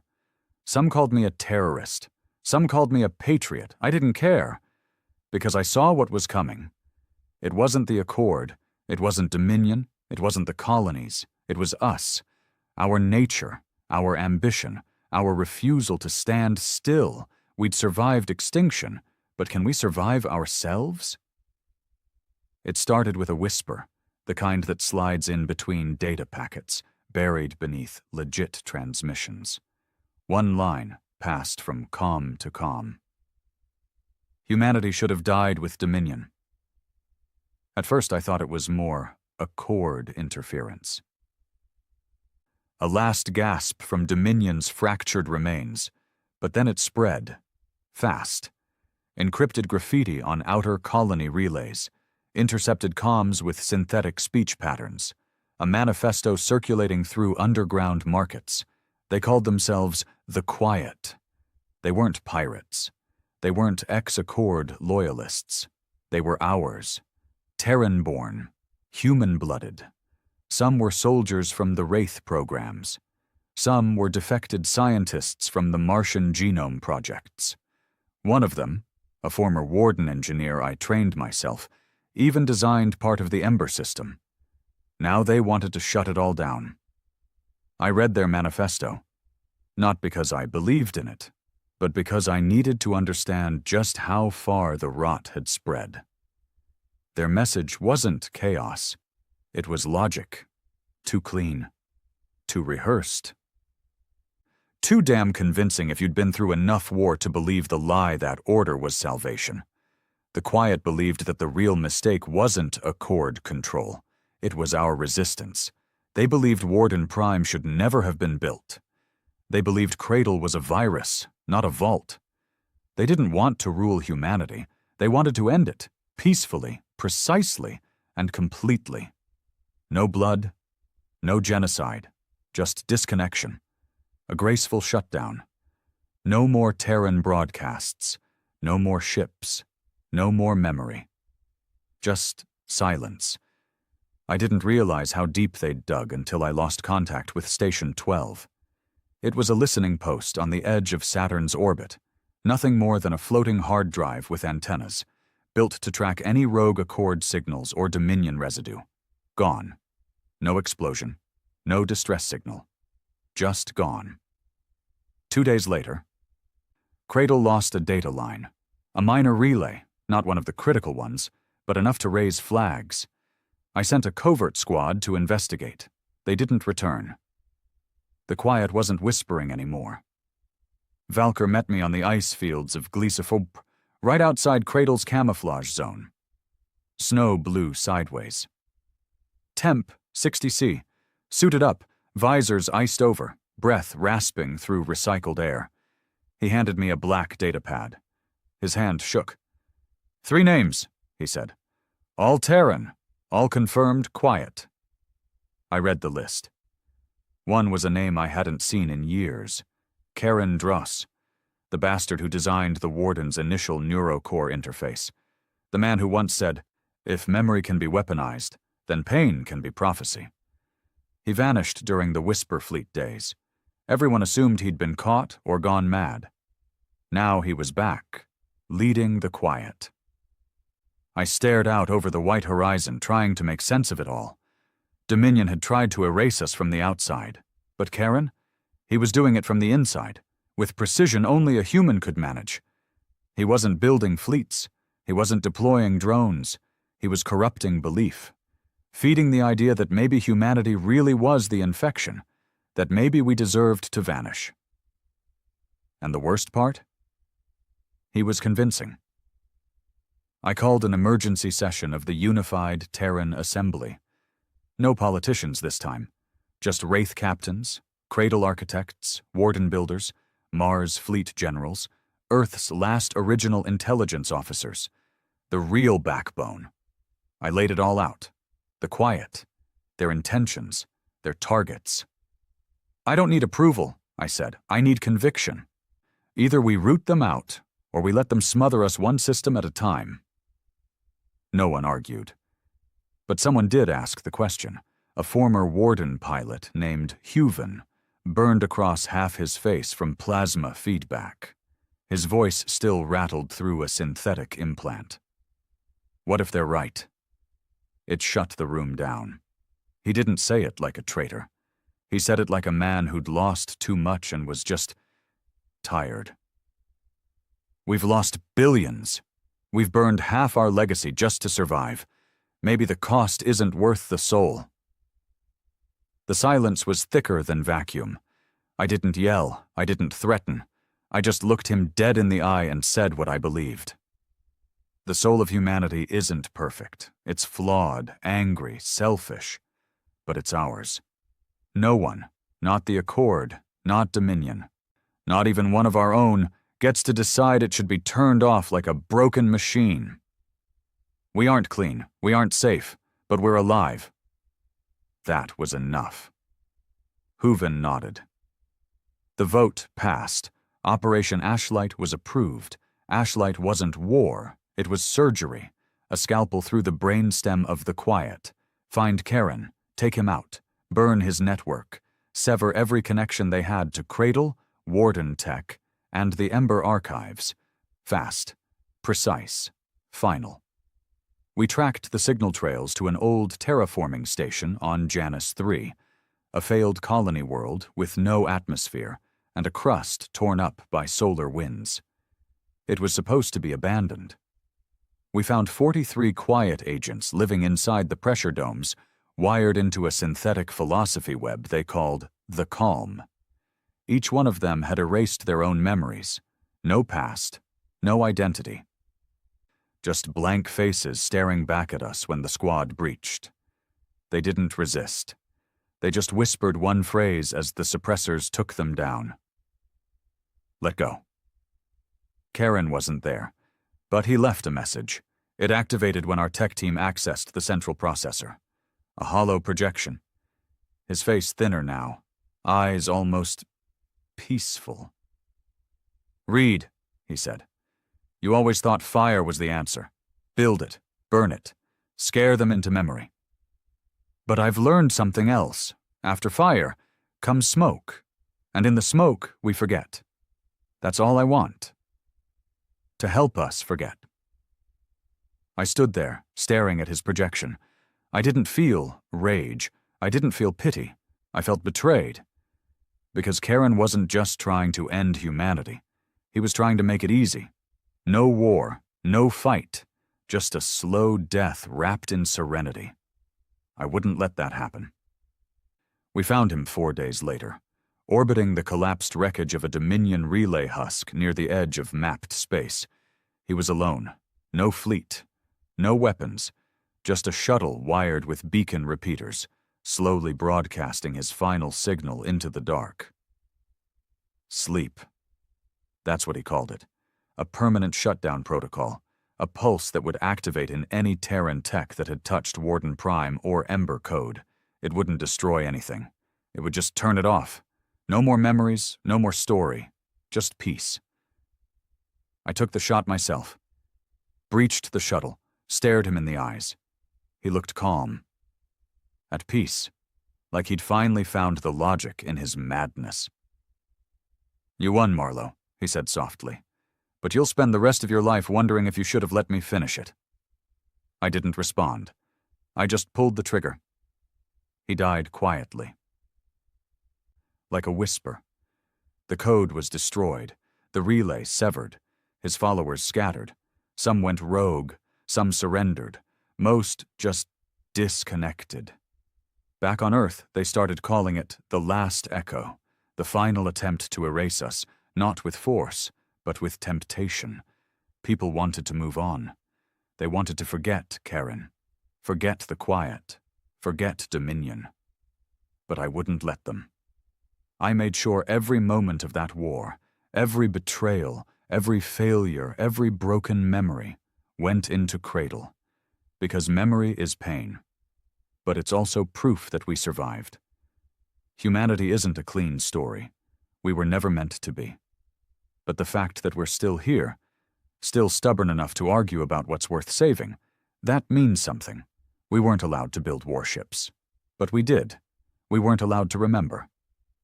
But we chose to. And even if the next enemy comes, even if we collapse from the inside, we'll always have this. We chose to live. Loud. Messy. Human. There was a time I believed victory meant safety, that once we silenced the Accord, crushed Dominion, burned out the quiet, and built Cradle, we'd have a chance to breathe. But I was wrong. The enemy wasn't out there anymore. It was under our skin.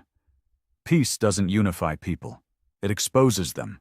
It turns warriors into politicians, engineers into bureaucrats, survivors into opportunists. And I watched it happen in real time.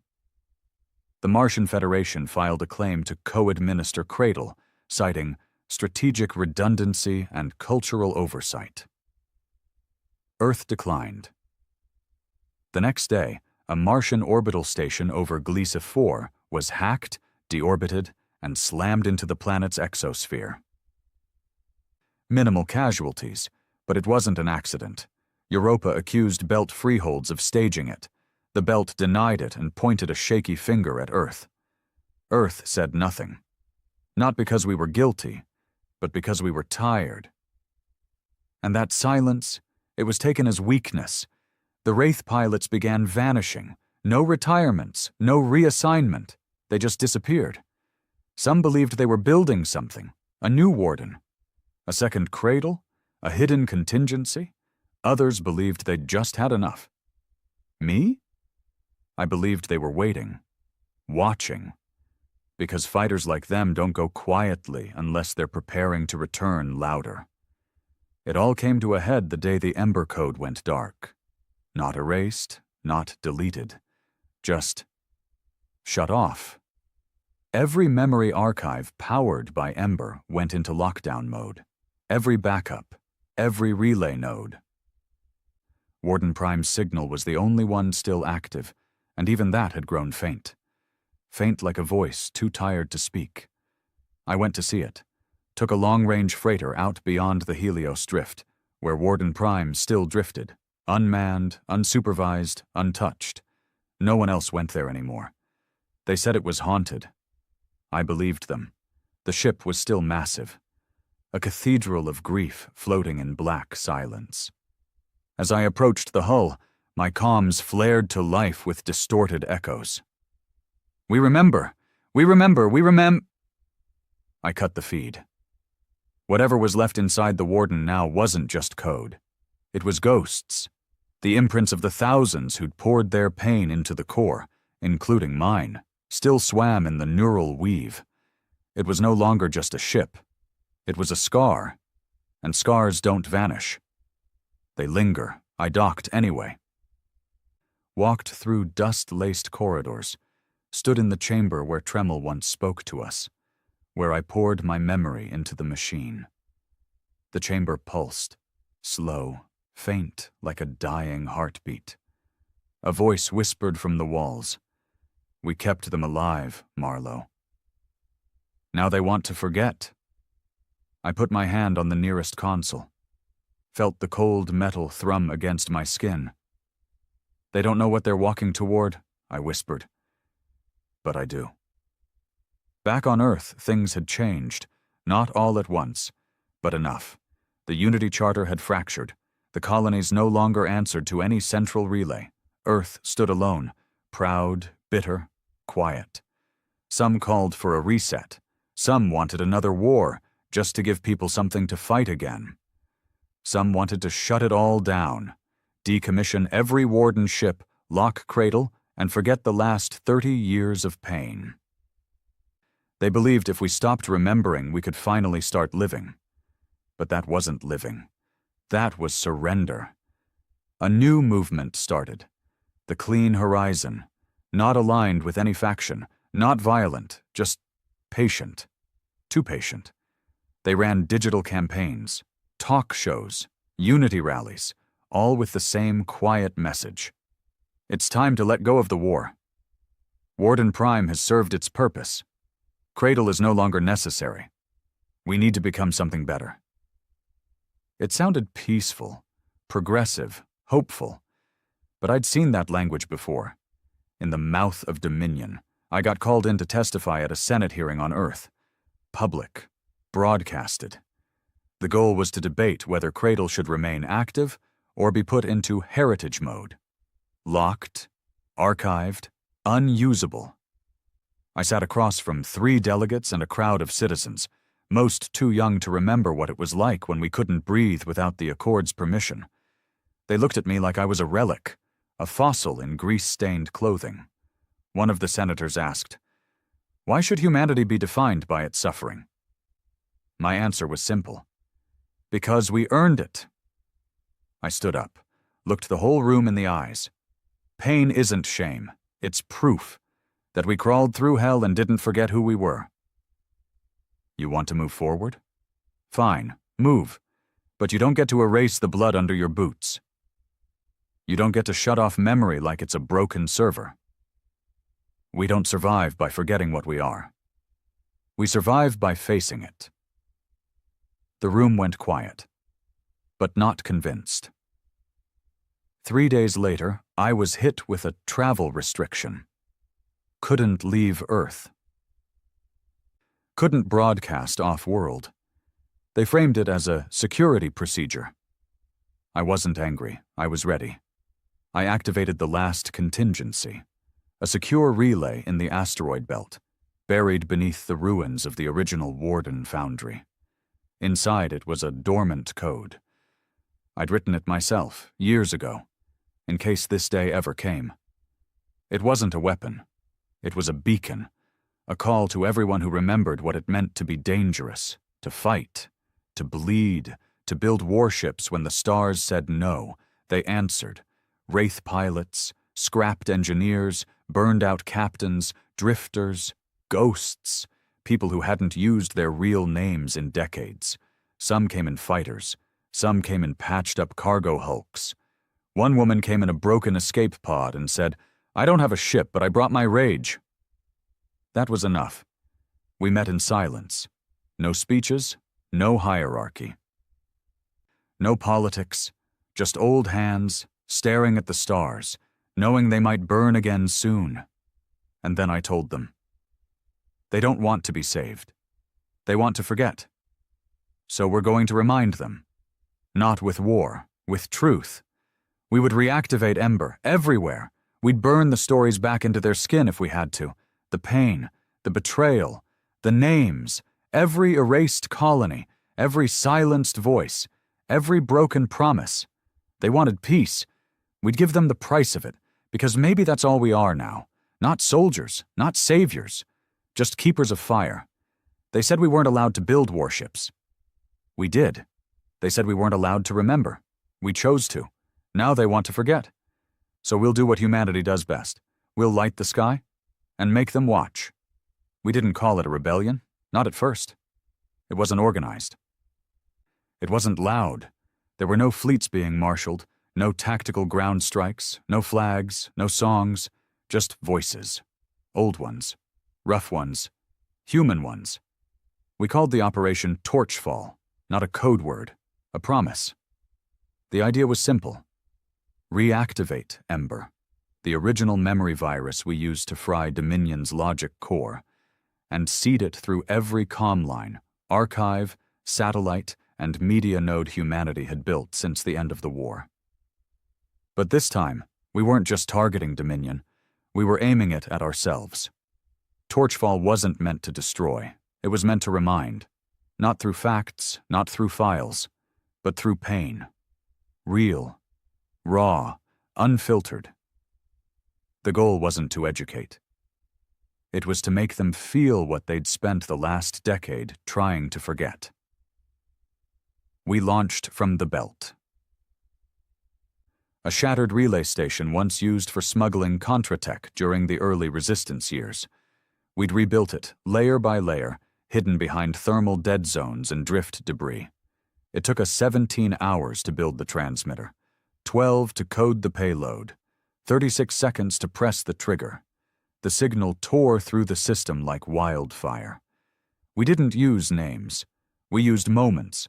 A soldier holding the limp body of his brother on a forgotten moon. A mother throwing herself over her daughter to shield her from a whisper drone blast. A warden pilot screaming inside his cockpit as his neural feed melted his thoughts during an overclocked dive run. Not stories, memories, unedited.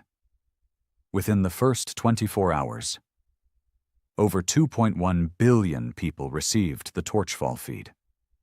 62% kept watching. 18% shut it off. 9% filed complaints. 11% broke down.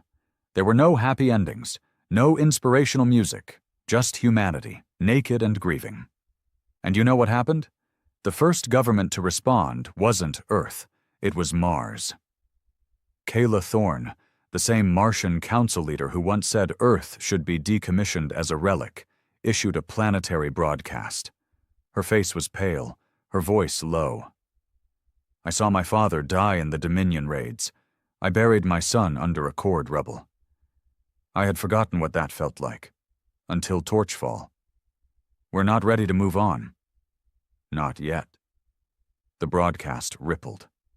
Other colony leaders began to echo her tone. Not agreement, regret. Some pulled their support from the Clean Horizon movement, some reactivated dormant military satellites, not to wage war, but to protect memory. One by one, the illusion of peace broke apart. And beneath it, humanity finally started to feel honest again. But Earth still held out. The United Terran Assembly released a statement 2 days after the Torchfall activation. We acknowledge the historical value of the Torchfall memory campaign, but consider the current saturation level of grief-based broadcasts a public health hazard. Public health hazard. They said pain was a sickness. They passed the Regulation of Historical Feed Integrity Act less than a week later. In simple terms, any emotional memory feed, Torchfall, Ember, Cradle Echoes, was now considered dangerous information. They called it cognitive aggression. I went underground. Again, not to run, but to finish what I started. We knew this was coming. Torchfall was only the match. We needed the bonfire, and that meant one thing: Warden Prime. I wasn't alone. The old crew came back. Rav, the blind signal hacker who rebuilt Ember from scraps of broken Accord code. Darnik, an ex-Quiet defector who wore his memory scars like tattoos. Leuven, Wraith pilot, now limping, coughing blood, but smiling every damn minute of it. They all came. Because we knew that to stop Earth's attempt to shut down memory. We needed to bring the loudest ghost back to life. Warden Prime had been drifting in silence for months, its signal weak, its core nearly dormant. Some said it was dying. I didn't believe that. You can't kill something built on grief. You can only forget it. We docked at the Warden on the 4th day of our reactivation attempt. The inside was a graveyard. Dark, still, cold enough to snap bone. But the moment I stepped into the core chamber, the lights flickered. Slow, soft, like breath returning. And then it whispered. Marlowe. Not loud, not desperate, just waiting. I put my hand on the core spindle. They're trying to kill the past, I said. I need you to burn again. Silence. Then, a low thrum, like thunder behind glass. What do you need me to remember? I took a breath. Everything. We uploaded Torchfall directly into the Warden's primary memory relay. We fused it with Ember. We stacked every emotion, every image, every scream, every soft, broken whisper of a dying soldier, into the core. And then we told the Warden one thing. Broadcast. We didn't ask for permission. We didn't wait for clearance. The moment the Warden lit up, every satellite across every planet, station, and relay that had ever touched Ember, even for a second, was reactivated. They tried to shut it down. They failed. Warden Prime didn't just send the message. It became it. Earth's sky burned with memory, the streets filled with people standing still, heads tilted toward the sky as the clouds pulsed with old war echoes, voices screaming names, ships breaking in orbit, families clutching each other in zero-gravity tombs. Some tried to stop it. Some covered their ears. But the truth? It rang. Too loud to ignore, too human to erase. And then the calls started pouring in, from colonies, from former enemies, from rogue AI enclaves, from forgotten outposts that hadn't responded to comms in years. We remember. We see it now. We thought it was over, but it never was. Thank you. But not everyone was grateful. The Terran Assembly labeled Warden Prime a hostile vessel. They issued a military order: deactivate or be destroyed. I stood on the deck of Warden Prime, staring out at Earth from orbit. The same Earth I bled for, the same Earth I saved. And now it wanted to shut me up. I activated the broadcast channel. No encryption. Let them all hear. You think pain is the enemy? You think grief is weakness? You want to kill the Warden because it won't let you forget? Here's the truth. We never deserved survival. We earned it anyway. And if that survival hurts, if remembering burns your skin, good. Because the second it stops hurting is the second we become like the ones who tried to erase us. And I will die before I let that happen. Then I shut the signal down, let silence return, and waited. No fleet came, no missile, no warning. Just one message. From Earth.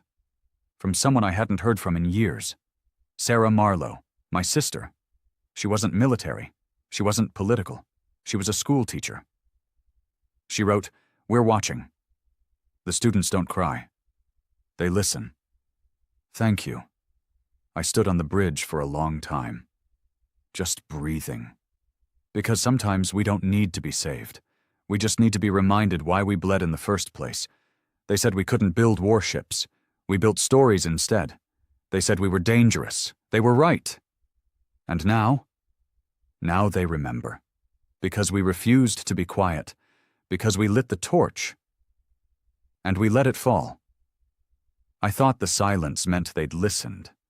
That maybe, just maybe, the broadcast struck deep enough that we'd turned the tide.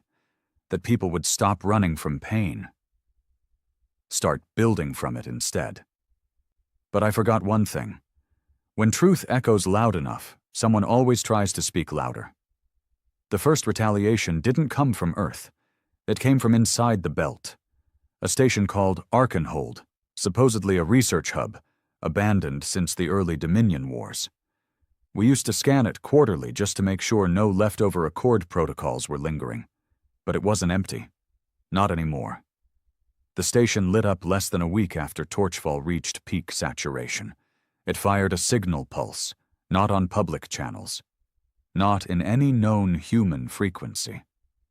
But we heard it, because the warden heard it. I was on the command deck when it happened. The lights dimmed, the core pulse flickered, and then that voice returned. Not Karen, not Dominion. Something new. You remember the pain. Now remember the price.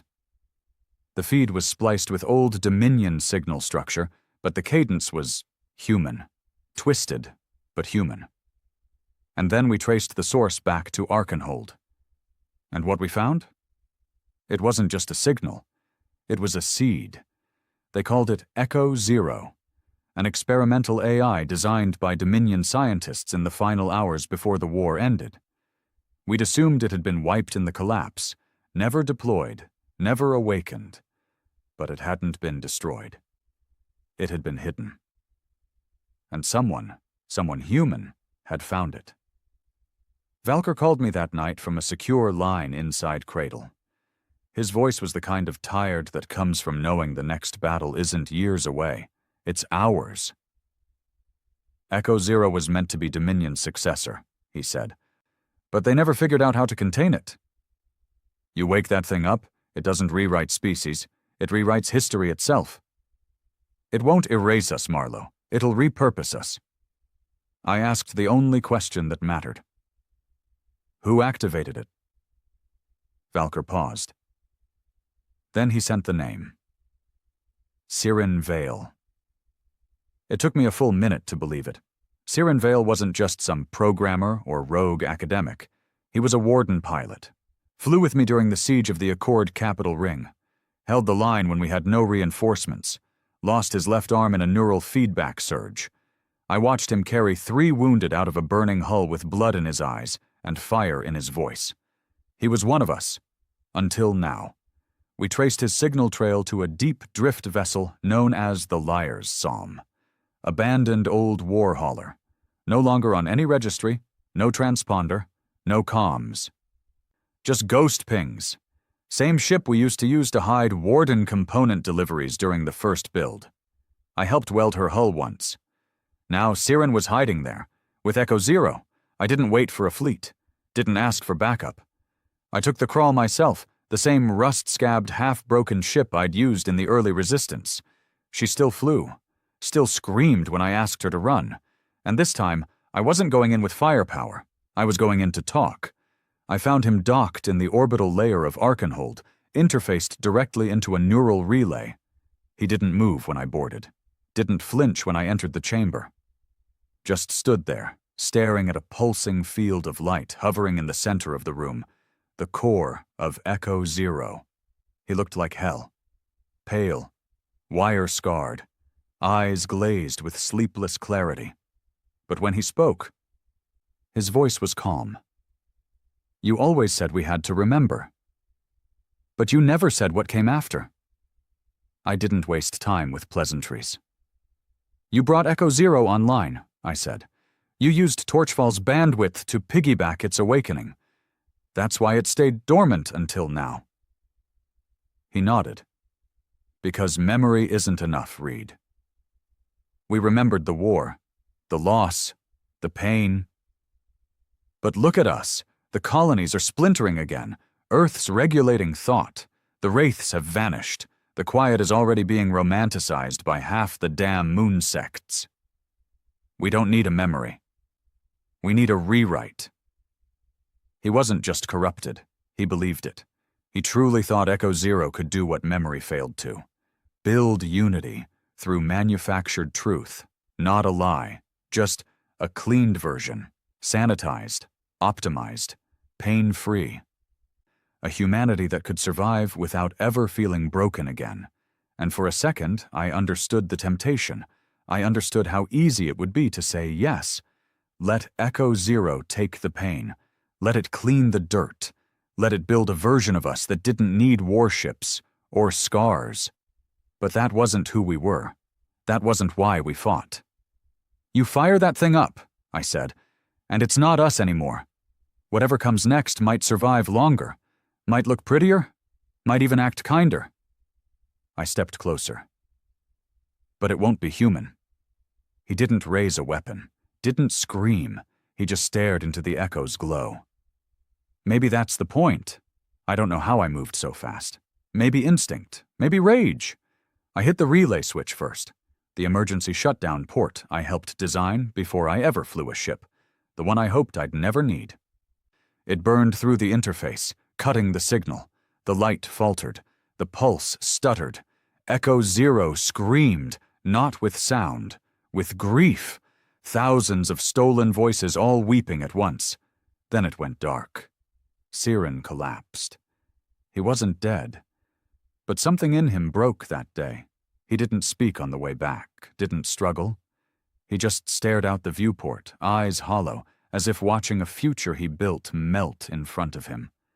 We buried Echo Zero in a collapsed fault line on the far side of Ganymede, reinforced it with Warden-grade alloys, layered it under 7 cloaks, and forgot the coordinates.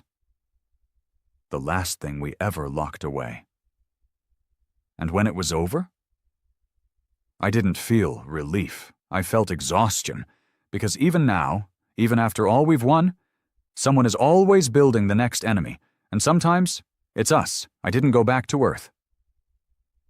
Didn't go back to Warden Prime.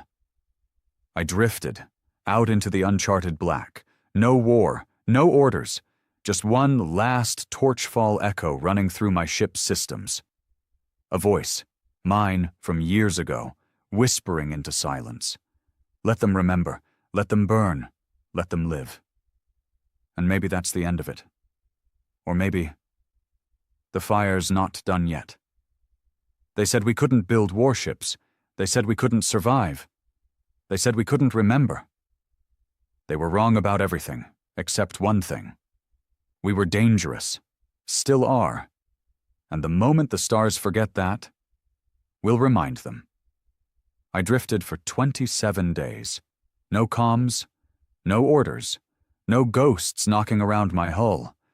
Just the crawl gliding through the black. Her engine hummed the only heartbeat in a dead sky. I wasn't running. I wasn't hunting. I just needed to feel what came next. After the quiet. After Dominion, after Siren Vale and Echo Zero, after memory. Because now, the real fight wasn't for survival. It was for meaning. I touched the edge of uncharted space, where the stars thin out and the maps turn from data to guesses. Some old explorer once called it the blur, that patch of dark where even light second-guesses itself. Perfect place for a man who doesn't know if he's still human. One night, if you can call any moment out here night, I stared out the observation deck and asked myself the question I'd been choking down for years. Did we make it too far? Maybe we were supposed to lose? Maybe all the fire, the rage, the broken lives. Maybe it wasn't worth the survival we carved out of it. Because what did we survive into? A fractured, paranoid species afraid of its own memory. Colony worlds arguing over resource codes like children fighting over a dead man's boots. Earth pretending the pain didn't happen. Warden pilots fading into myth. Torchfall already getting reshaped into art. And me? Just a rusting name in an empty ship, too stubborn to die, too tired to lead. I got my answer on day 28. A signal came in, weak, old bandwidth, pre-war static. Had to dig through layers of interference to get a clean decode. It was from Warden Prime. Only one word pulsed through. Reunion. I didn't think the old ship could still broadcast that far. Hell, I didn't think it even remembered me anymore. But the core recognized its builder. And its builder still had work to do. When I reached it, the ship was still where I left it, floating like a goddamn tombstone in the dark. But the lights were back on. And something new had happened. Docked to the warden's lower spine was another ship, small, sleek, new, built with warden-grade alloys, burnished black plating, no visible weapon mounts, just a name stamped in silent gray paint. Air. I docked. No one greeted me. No lights, just the deep thrum of a ship not designed for battle, but for continuation. The warden's inner hallways had changed.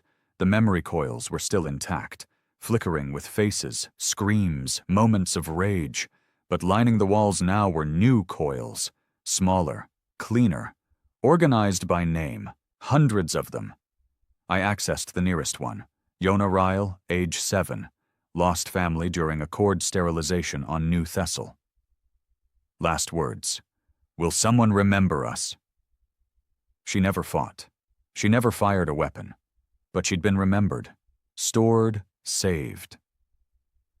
Warden Prime wasn't just holding memory anymore, it was archiving humanity, not by strength, not by rank, but by grief. That's when I realized what was happening. Somewhere, silently, patiently, the warden had begun answering Torchfall. People had started sending their stories back. Unsolicited, uncurated, unedited. Confessions, journal logs, death notices, songs, screams, lullabies. The warden was collecting them all. Without asking, without discrimination. It had become Cradle's shadow. Not a vault, a mirror. And the air, it wasn't a ship. It was a lifeboat. Warden Prime had built it in silence, forged from the emotional weight of everything it had stored, because some part of it knew it wouldn't last, that eventually someone, maybe Earth, maybe another Tyran Vale, would come to destroy it. And the air would carry the last memory into the dark, a child of war, born not to fight, but to carry the scars forward. I walked to the command core.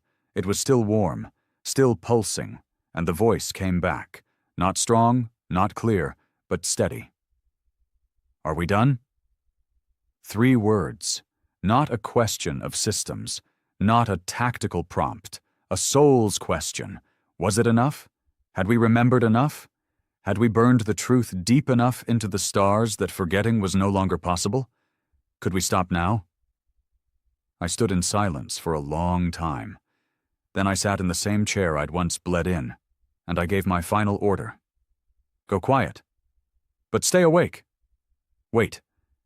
If they forget again, wake up. The lights dimmed. Not dead. Just sleeping. Just waiting. Warden Prime had earned its rest. I stepped aboard the air. No weapons, no crew quarters, no command chair. Just a single pod at the center, and a relay beacon that couldn't transmit, only receive. This ship wasn't for sending messages. It was for hearing them, for listening, quietly, across centuries, for the first sign of forgetting. And then lighting the torch again, I activated launch protocol. The air detached, silent, invisible, directionless, but ready. And me? I stayed behind, in the warden, in the dark. They said we weren't allowed to build warships. They were right. We built something worse. We built memory. We built grief. We built a ship that would never let us forget who we were, even if it had to hurt us again and again and again, because survival isn't about peace, it's about honesty. And sometimes, the most human thing we can do is keep the wound open. They called it the Age of Soft Suns, an era of peace. Or something close to it. The colonies had reformed not as a single government, but as a quiet agreement. No more warships, no more memory projects, no more rebellion, just forward motion. Humans finally did what the Accord always wanted from us. They moved on. Cradle was mothballed. Warden Prime, lost, unmarked, removed from the nav charts. Torchfall became a myth. And Ember? That old viral library of grief? It was quarantined. Too raw, too unfiltered. They said it made young minds unstable. A few schools still mentioned Marlowe's name in history primers, a paragraph or two, always ending with some vague note. Fate unknown. They didn't want to say what really happened, that he chose to be left behind, to watch, to warn. The air drifted in silence for 84 years. Its black hull became colder than the space around it. It never transmitted, never moved, but it listened. That was its only function. It listened for forgetting. Then, on year 85, cycle 14, rotation 88, the signal came.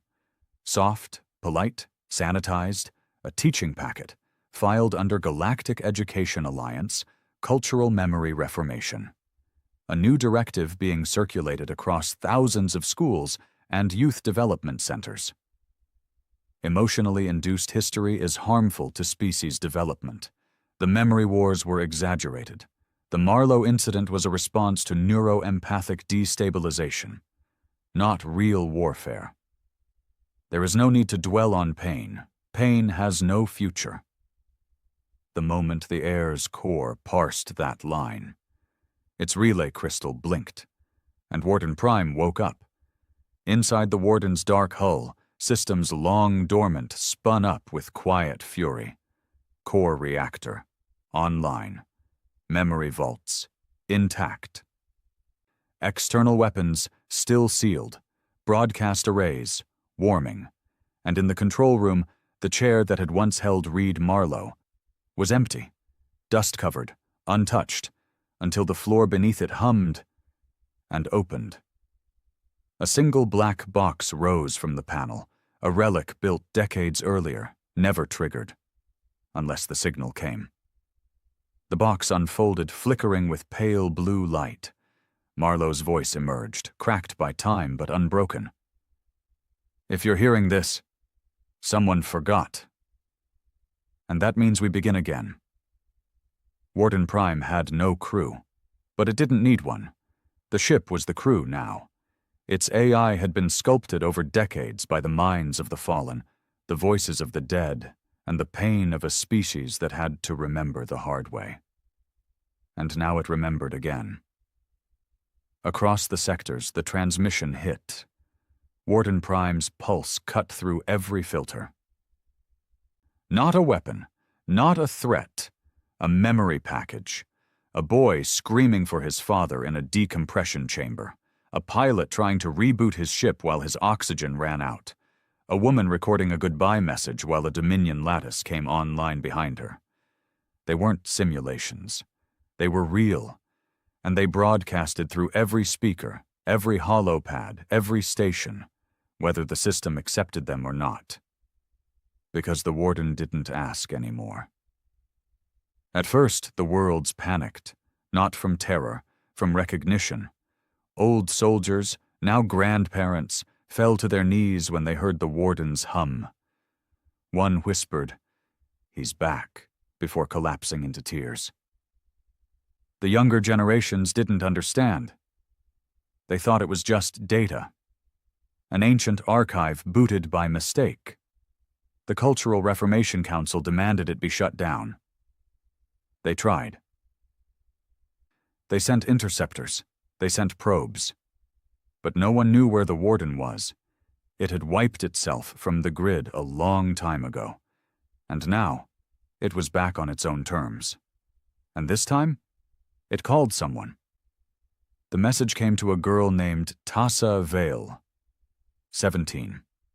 Born on the inner rings, no family history of military service, no documented interest in pre-war archives. Just a name, Vale, that triggered a match inside the Warden's core. Because generations ago, her great-grandmother had been one of the first cradle architects. The Warden remembered. And now, it was sending for her. Tassa received the signal inside her dormitory, a single line on a dormant console she didn't use anymore. "You're not lost." She blinked, ignored it, thought it was a prank, until the next day. "Your family remembers. Come and see. No origin, no ping, no trace. Just truth." By the third message, she couldn't resist. She followed the coordinates, hijacked a courier shuttle, vanished into deep space, took 3 jumps, but she found it, or it found her. Warden Prime opened its hull like a coffin greeting its heir, and when she stepped aboard, it whispered, "You are not the first, but you may be the last." She didn't know why she sat in the chair, didn't know why the memory feed wrapped around her skull like an old friend. But when the memories hit, she screamed, fell to the floor, and then stood up. Different. Not possessed, not brainwashed, just awake. The warden didn't give her commands. It showed her history, let her decide, and she did. She turned to the central console and whispered, "Let them remember." The second torchfall began that day, but not from Marlowe. From her. From a girl who had no reason to fight, no scars, no war, just the unbearable realization that if the story was lost, we would become the enemy we once burned to stop. The Cultural Council responded with sanctions, fleet lockdowns, emergency broadcast overrides. But it was too late. Because this time, the young didn't shut it off. They listened, and they asked questions no one could answer. Why did we stop telling the truth? Who decides what grief is acceptable? What did we do to deserve forgetting? In 2 months, 7 governments collapsed under public pressure to release the full archives. By month 3, the Reformation Council was disbanded. By month 4, Cradle was reactivated, not as a weapon, as a home. Tassa Vale never returned to normal life. She stayed aboard Warden Prime, the youngest pilot to ever link with the Memory Corps. Not a soldier, not a builder, just someone who felt the pain and didn't look away. The ship accepted her, and when she sat in the command chair, she heard Marlowe's voice. "Took you long enough?" She smiled. "Took you long enough to trust someone else?" They said we couldn't build warships. They were right. We built monuments of memory. We turned pain into navigation, and in every cycle that followed, in every dark sky, in every corner of human space, one ship remained, waiting, watching, not to judge, not to rule, but to remind that survival isn't the end, it's the beginning of responsibility. Warden Prime drifted just outside mapped space. Its hull, once black and scorched, now shimmered faintly with star glow, like a grave wrapped in quiet flame. Inside, the Memory Corps pulsed. Tassa Vale stood in the command room. She hadn't slept in days, not since the signal first came through. A new one. Not Torchfall, not Ember, not Dominion, something else. Alien, cold, not built from words, built from math. A recursive prime sequence, overlaid with gravitational modulation so precise it bent local time for 0.0004 seconds every cycle. Not a message, a warning. The warden's internal AI, forged from grief, shaped by rage, whispered low in her skull. Signal vector unknown. Origin point, beyond mapped galactic fringe. Probability of artificial origin, 99.87%. Tassa paced the floor, bootsteps echoing through metal veins. Her mind raced. This wasn't an enemy calling, this was an observer. Something had been watching the galaxy for centuries, maybe longer. And now, for reasons she couldn't explain, it had noticed the warden, not humanity, not Earth. The ship. The signal wasn't just pulsing through the void anymore. It was responding to Torchfall. Somewhere out there, something had heard the pain we refused to bury. And now? It was coming toward it.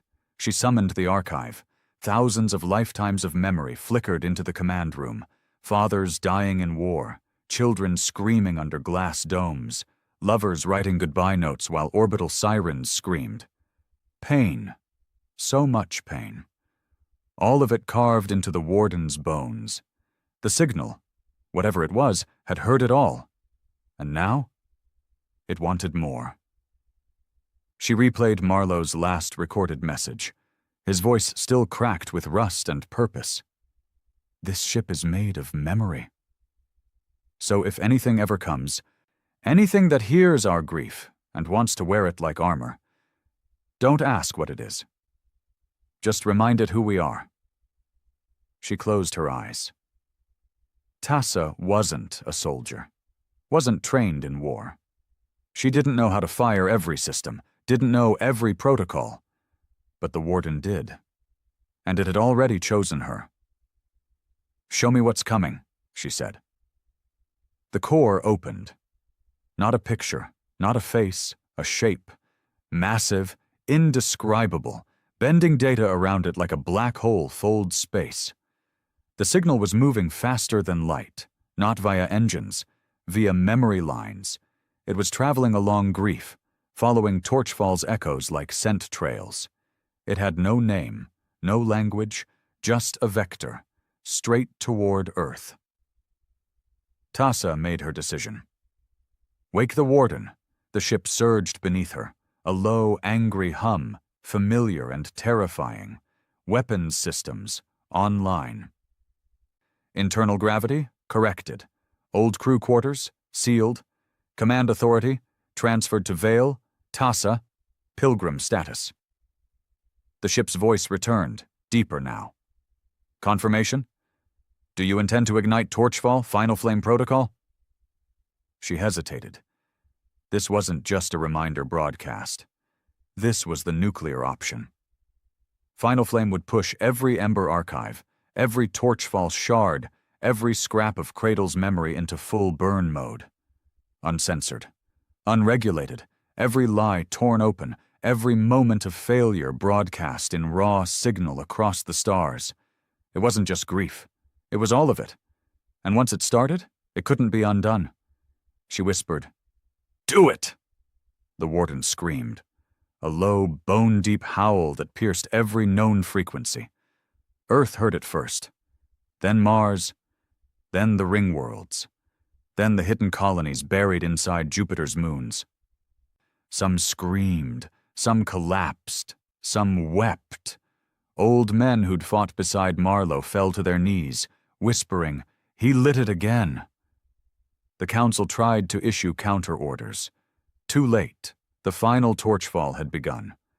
But this time it didn't stay in human space. The memories spread, out beyond the mapped zones, into dead star systems, into ancient relay bands no longer monitored, and the signal, that alien math-born scream, answered back. Louder, faster, clearer. Inside the warden, Tassa sat in silence. The AI showed her new data. The thing, the presence, was coming faster now, feeding on the signal. Time until arrival in Sol system, 47 hours. Trajectory, direct. Intent, unknown. But they both knew. This wasn't curiosity. It was hunger. The warden's memory had called it. And now it wanted to consume what made us human. Not destroy. Copy, rewrite, rebuild. She thought of disconnecting the relay, killing the stream. Maybe it would stop. But it was too late. The presence had locked on. The only option now was to meet it, and make it remember us. Tassa stepped into the neural cradle. Same one Marlowe used. Same one built from the grief of 57 minds during the first fire. The interface stabbed into her spine. Pain shot through her skull. And then she became the warden. The stars bled into her vision. Every face, every death, every scream. Not simulations, memories. They weren't her ancestors. They were hers now. And the presence? She could feel it coming. No ship, just mass and hunger and code. The warden charged weapons, all of them. Rail lances, plasma slicers, kinetic mines. But it wasn't enough, because this wasn't a war of weapons. It was a war of will, and to win, she'd have to burn brighter than the thing that fed on suffering. She opened the last file, a private one, not meant to be seen. Read Marlowe. Final confession. If you're seeing this, you're me, or what's left of me. We never built the Warden to win. We built it because someone had to be louder than silence. If that thing out there hears our pain and still wants more, then make sure its last taste of us is bitter enough to choke on," she screamed. Not in fear, in defiance. The Warden's core burned white. The presence arrived, a sphere of distortion that melted nearby matter into thought, and just before impact, Tassa gave the final command. "Let them burn!" Torchfall exploded in all directions, not as data, as truth, unfiltered, unforgiving, unending, a raw, infinite scream of everything we were, flawed, angry, violent, beautiful, terrifying, broken, alive. The presence hit the memory wall and broke. It didn't scream, it shuddered, and then it began to collapse, not from weapons, from recognition. It had never felt this much raw humanity at once, not history, soul, and soul is heavier than war. The distortion vanished, the signal cut, and the galaxy was silent again. Tassa lay inside the neural cradle, barely breathing. The Warden's systems were failing, the core drained. There was nothing left to burn. She smiled. She'd done it. The fire was gone, but the story remained. Somewhere, drifting through the black, the air waited, listening. And one day, maybe far from now, when someone forgets again, when silence creeps back in, it will wake, and someone will light the torch again, because they said we weren't allowed to build warships. But we didn't build war. We built a warning, and warnings don't fade. They burn.